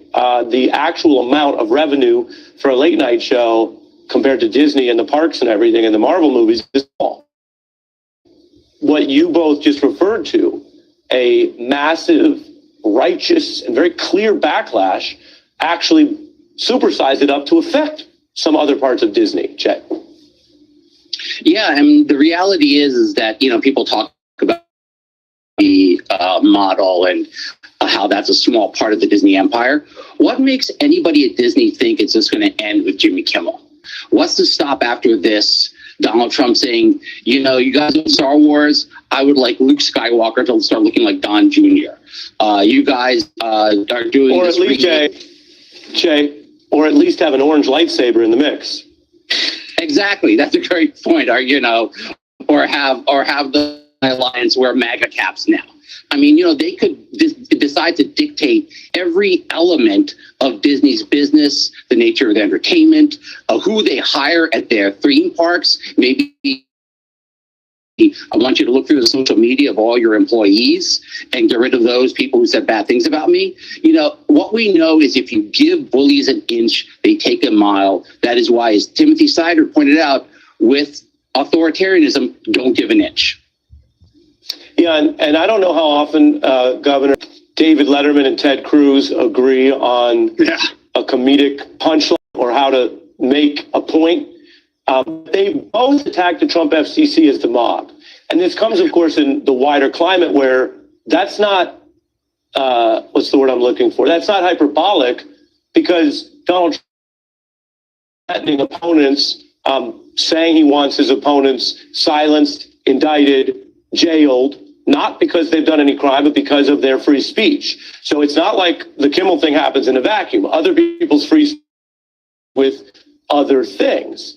And they both liken this to mob tactics. Here's Letterman. Take a listen, Howard. Brendan Carr, yes. So this guy, the FCC, is we can do things the easy way, we can do things the hard way. Who is hiring these goons? Mario Puzo? Governor? You know, the same thing is going on in the Democratic Party. The government shutdown is a perfect example of it. They raised the white flag the last time and let some ridiculous, awful bill through that's going to do a lot of damage to the public, especially including a lot of Trump voters in red states. And now they're saying, no, we're not, unless you include us in the negotiation and we can do something for these folks supporting you. And if the government closes, that's your problem. If you don't do that, there'll be more and more of this pushing people around. So this is a Trump tactic. He used it in business for years and years and years. He wasn't a particularly successful business guy, and this is not a particularly successful tactic as long as Americans remember who they are. And there's been a lot of Americans forgetting what America is about, and I think the Disney people learned the hard way that we still have America and we still are going to resist being pushed around. It all makes sense on that point. And Shay, still thinking about the deep point you made that there's no boundary to this. I mean, Trump is shaking down tech companies for money, and that's gotten a lot of concern on Wall Street, but hasn't been sort of noticed perhaps the same way. You're saying he could shake down other parts of the Disney empire. You're saying that this doesn't stop until you resist and make it stop. And so I'm curious what you think looking forward, Shay, about this as a story, because we do know people learn, and Disney knows better than story as a shape of information than through long books that we might enjoy reading, but some people don't read, or studying First Amendment precedents, which I've done, but not everyone knows them all. The story of they took on Kimmel, they broke his company as big as Disney, and they were crowing about it. And then how quickly this story now has another chapter. Shay, if Kimmel is restored and stays on air, does that, in your view, in terms of how politics works, resonate with what you see are the elites who have less the public? Yeah, absolutely. And I think what this story points to is something that you discuss a lot on beat, is the power of culture to shape politics. You know, Jimmy Kimmel has done more to highlight the threat of authoritarianism in America than almost anything else I can imagine. An op-ed saying, you know, Democrats need to talk about the authoritarianism, stop pretending like this is normal. Maybe you should use the government shutdown to bring light to the threat of authoritarianism in America. Well, Jimmy Kimmel did that more than any Democratic politician could ever possibly do. It points to the constant importance of art and culture and comedy in shaping the national narrative. The evidence is all in front of us. Two warriors here, peaceful warriors, Dean and Jake Holman-Dury. Appreciate both of you. A lot of news. Let me say this, $50K in cash, a sting operation, and Donald Trump's border czar. What's bringing those together in a big piece of journalism by MSNBC? Have that for you coming up. And the uproar as Trump demands more prosecutions of his rivals. But we're not done with... Woo! How many days we in now? Kimmel yet. We just talked to two people discussing where it goes. I want to put this in the context of history and other censorship battles. The great Doug Brinkley is here next. Absolutely inappropriate. The government's got no business in it, and the FCC was wrong to weigh in, and I'll fight any attempt by the government to get involved with speech. I will fight. Republican Senator Paul pushing out against what was obviously the admitted Trump administration's effort to censor speech. We're back with historian Doug Brinkley, a professor at Rice U. Welcome. Where does this effort, in both its initial efficacy and its rank, blunt confession, clashes over free speech? Is it worse than usual? This was a giant free speech moment. And, as in Cuban Missile Crisis terminology, the two scorpions were in a bottle and one of them just blinked, and who blinked is Disney, because consumers said enough. But everything in free speech, and to have canceled or seemingly canceled Jimmy Kimmel, I mean, you had to be like Ted Cruz was, Senator of Texas, even if you're a MAGA guy at heart. You back free speech, you can't be behind the canning of Jimmy Kimmel. I'm glad this has been rectified, but it's going to be talked about for a long time. And there is now a new marker to follow what ABC, Disney's just done, because to do the otherwise is to be a toady to Trumpism, and it won't look good in history. And you got to think someone like Mr. Iger, who, as we covered, on the business side, has a great reputation on dealing with creatives and artists within the standards of commercial culture, had a pretty good rep. He had a successor at one point who struggled. Community saying, no way, this is bigger than the usual debates that people have in art and media. And some, maybe not all, but some other people in his field, his peers, saying, what's he doing? He's tarnishing what they might have viewed as a very great reputation very quickly, and now coming back from that. I also want to put up some of the reporting we did Friday, where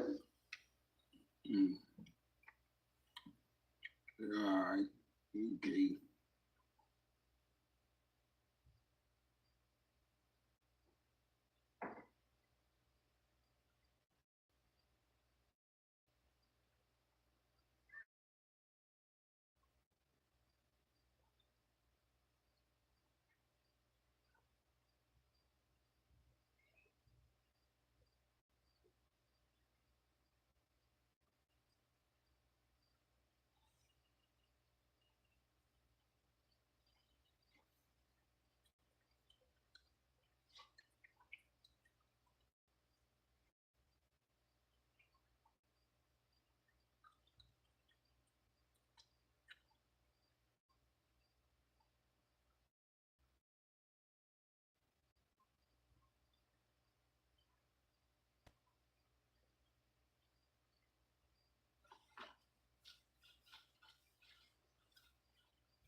Let's see.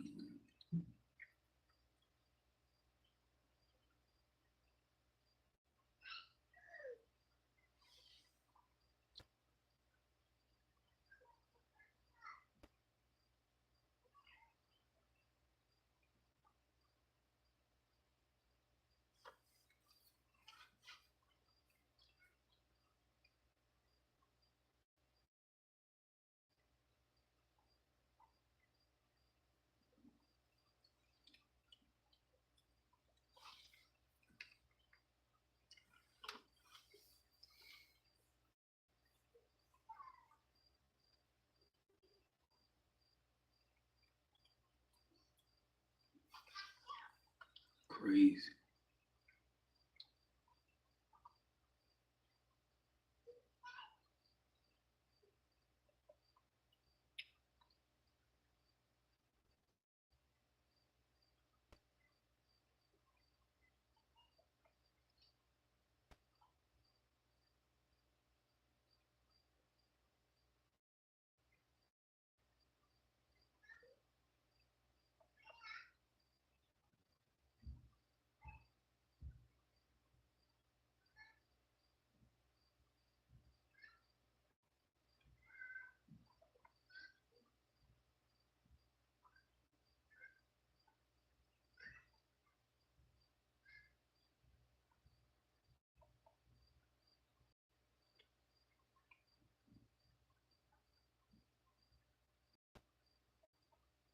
Some of the greatest people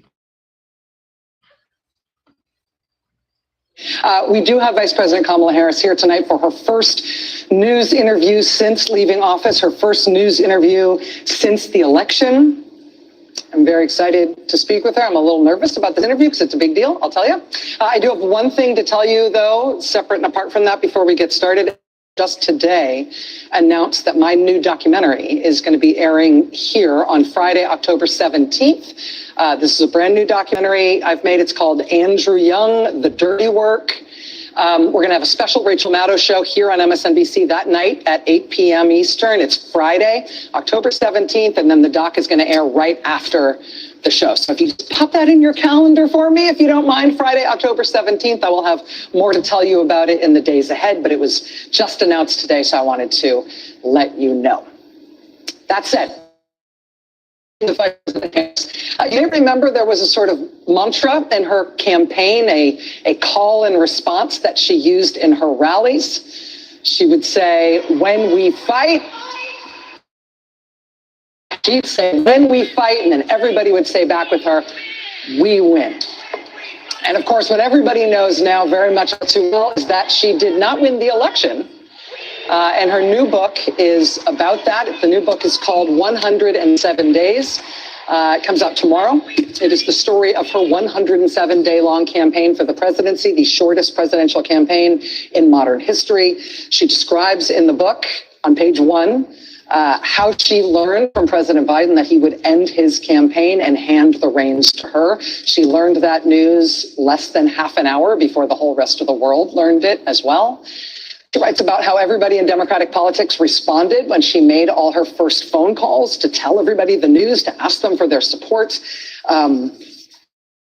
She took notes from those calls and she prints the notes in her book, page 17. Bill Clinton says, oh my God, I'm so relieved. Send me anywhere. Make this your own campaign. Hillary Clinton, we'll do whatever we can. We'll jump on a plane. We'll get on Amtrak. Jim Clyburn says, let's go. I'm all in. Roy Cooper, governor of North Carolina, says, before you say anything, I'm all in. Pete Buttigieg says, you are going to be a fantastic president. Mark Kelly, the senator from Arizona, Vice President Harris writes, quote, he tweeted his endorsement even before I reached him. So far, so good, right? Like that. And this is the kind of campaign book you might diplomatically call candid, which means it is not all nice. And so we also get Vice President Harris's notes on the other responses she got. Gretchen Whitmer, I believe you will win, but I need to let the dust settle. Talk to my colleagues before I make a public statement. President Obama says in part, quote, Michelle and I are supportive, but not going to put a finger on the scale right now. Let Joe think through timing. Nancy Pelosi says in part, it's important that there's a process. We have a great bench. We should have some kind of primary, not an anointment. Bernie Sanders says in part, quote, please focus on the working class, not just on abortion. Says, as governor of Illinois, I'm the convention host. I can't commit. She writes, hiking, we'll call back. And then she puts in parentheses, never did. In 107 days, you get Kamala Harris's thoughts on picking her vice president, interviewing Mark Kelly and Josh Shapiro, and then ultimately choosing Tim Walz and all the great things that were great about Tim Walz. She loved Tim Walz's wife. You get her detailed thoughts on how President Biden's age showed when he was tired, and her view that the White House basically mismanaged that. President Biden was not incapacitated. He was absolutely capable of governing, and he was, in fact, tired of his term. But she also writes that he was not up to the task of campaigning well for another term. And she writes about her regret and her frustrations for how that was handled by the presidency. I will tell you, this book is going to sell a bazillion copies. And Vice President Harris's bluntness and clarity on those still very painful matters is going to be a big part of why. The book, as I said, goes on sale tomorrow. You will read it in one sitting. It is an unputdownable book. You should buy it. But here's the other thing about this book and about Kamala Harris in this moment. When we fight, we win. I mean, this is where we are right now. These were protests on Thursday and on Friday, and on Saturday, and today, all ABC taking comedian Jimmy Kimmel off the air after threats from the Trump administration, effectively directing them to do so. And those protests were in New York and in Los Angeles, yes, but also in places like Central Washington State, Yakima, Washington, and in Mount Kisco, New York. We saw Vice President Harris herself join the calls condemning the Trump administration and ABC for doing that. She put out a statement last week calling it an outright abuse of power. We saw statements of protest from her, from President Obama, from the former president of Disney, Eisner. We saw pushback from every other team Trump has pushed to get rid of, including Stephen Colbert, who CBS should maybe uncancel now that everybody can agree what cowards they were too. We saw statements of protest from basically all of Hollywood and the music business and the union and every celebrity you've ever heard, plus subscriptions and people who make shows and movies for ABC and Disney saying they would never make shows and movies for that company again as long as this decision stood. And what do you know? When we fight, we win. ABC this afternoon decided, okay, let's throw this in reverse. Jimmy Kimmel will be back on the air tomorrow night. And as for Stephen Colbert on CBS, stay tuned. Because, of course, his firing is just as indefensible, if not more so. In this new book,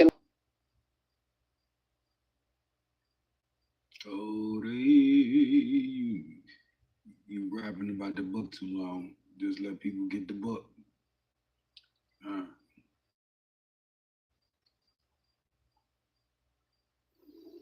why did you not predict the capitulation? And what do you make of the effort to try to put some steel in the spine of those institutions?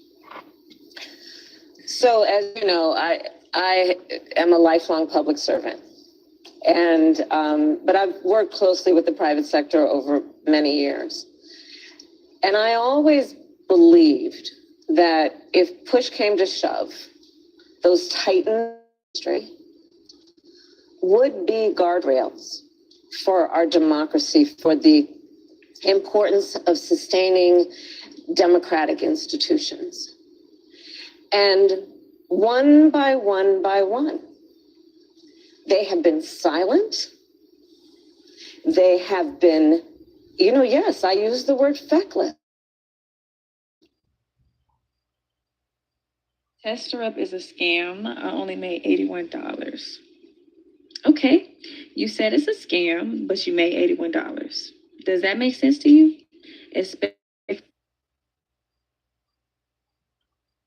Yes, I use the word feckless. It's not like they're going to lose their yacht or their house in the Hamptons. And here's the thing. Democracy sustains capitalism. Capitalism thrives in a democracy. And right now we are dealing with, as I called him at my speech on the ellipse, a tyrant. We used to compare the strength of our democracy to communist dictators. That's what we're dealing with right now in Donald Trump. And these titans of industry are not speaking up. And perhaps it is because his threats and the way he has used the weight of the federal government to take out vengeance on his critics is something that they fear, and I get that. I understand why they do. We've seen the demonstration of it. Perhaps it is because they want to please him and nominate him for a Nobel Prize.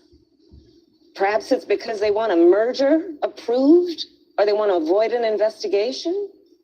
But at some point, they've got to stand up for the sake of the people who rely on all of these institutions to have integrity and to, at some point, be the guardrails against who's using the federal government to execute his whim and fancy because of a fragile ego. I know that your parents took you to protests in a stroller when you were a little kid, before Yes, you they were did. literally able to be there to walk in that. You've talked about the civil rights movement and its moral legacy being part of your moral core. Yes. The defenses that we tried to build up in advance of this type of a sort of would-be authoritarian takeover were about warning people about how serious the threat was, and warning people about what this could mean and what we were in danger of. Now that we're up against it, though, I'm not sure that we have great skills to actually not warn about it, but fight it. And if the problem is the system collapsing and the guardrails, as you say, collapsing, and people who have power, who ought to be titans, not acting in any sort of And Titanic standing way. together, because there is safety in numbers, as the saying goes. Yes. I wonder if the American people who are repulsed by what Trump is doing and who are in public opinion polling very much against what he's doing, as you note in the book, are going to be turning their ire and their protest movement and their organizational capacity against these institutions that are failing as much as they are against Donald Trump himself and the administration, if that's the way the sort of resistance is headed. So, one, back to how you opened the show.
that. Speaking of a sense of humor, your book is very funny, which I think helps a lot, given that there's a lot of have to have a sense of difficult humor. material. Yes. I'm going to read something where I have to bleep myself in the middle of reading it out, sort of. This is the part when Trump told an audience, National Association of Black Journalists told them that you happen to turn black and that you now wanted to be known as black. You say, on the plane that day, when I first heard about Trump's remark, we patched in Brian Fallon, your senior advisor, communications advisor, on a call to strategize a response. Brian wanted me to punch back with a big speech about my racial identity, like the one Obama had given. I was so pissed that I didn't hold back. Are you effing kidding me? I was not, guys, all the time, I told Brian. He throws out outrageous statements to distract from the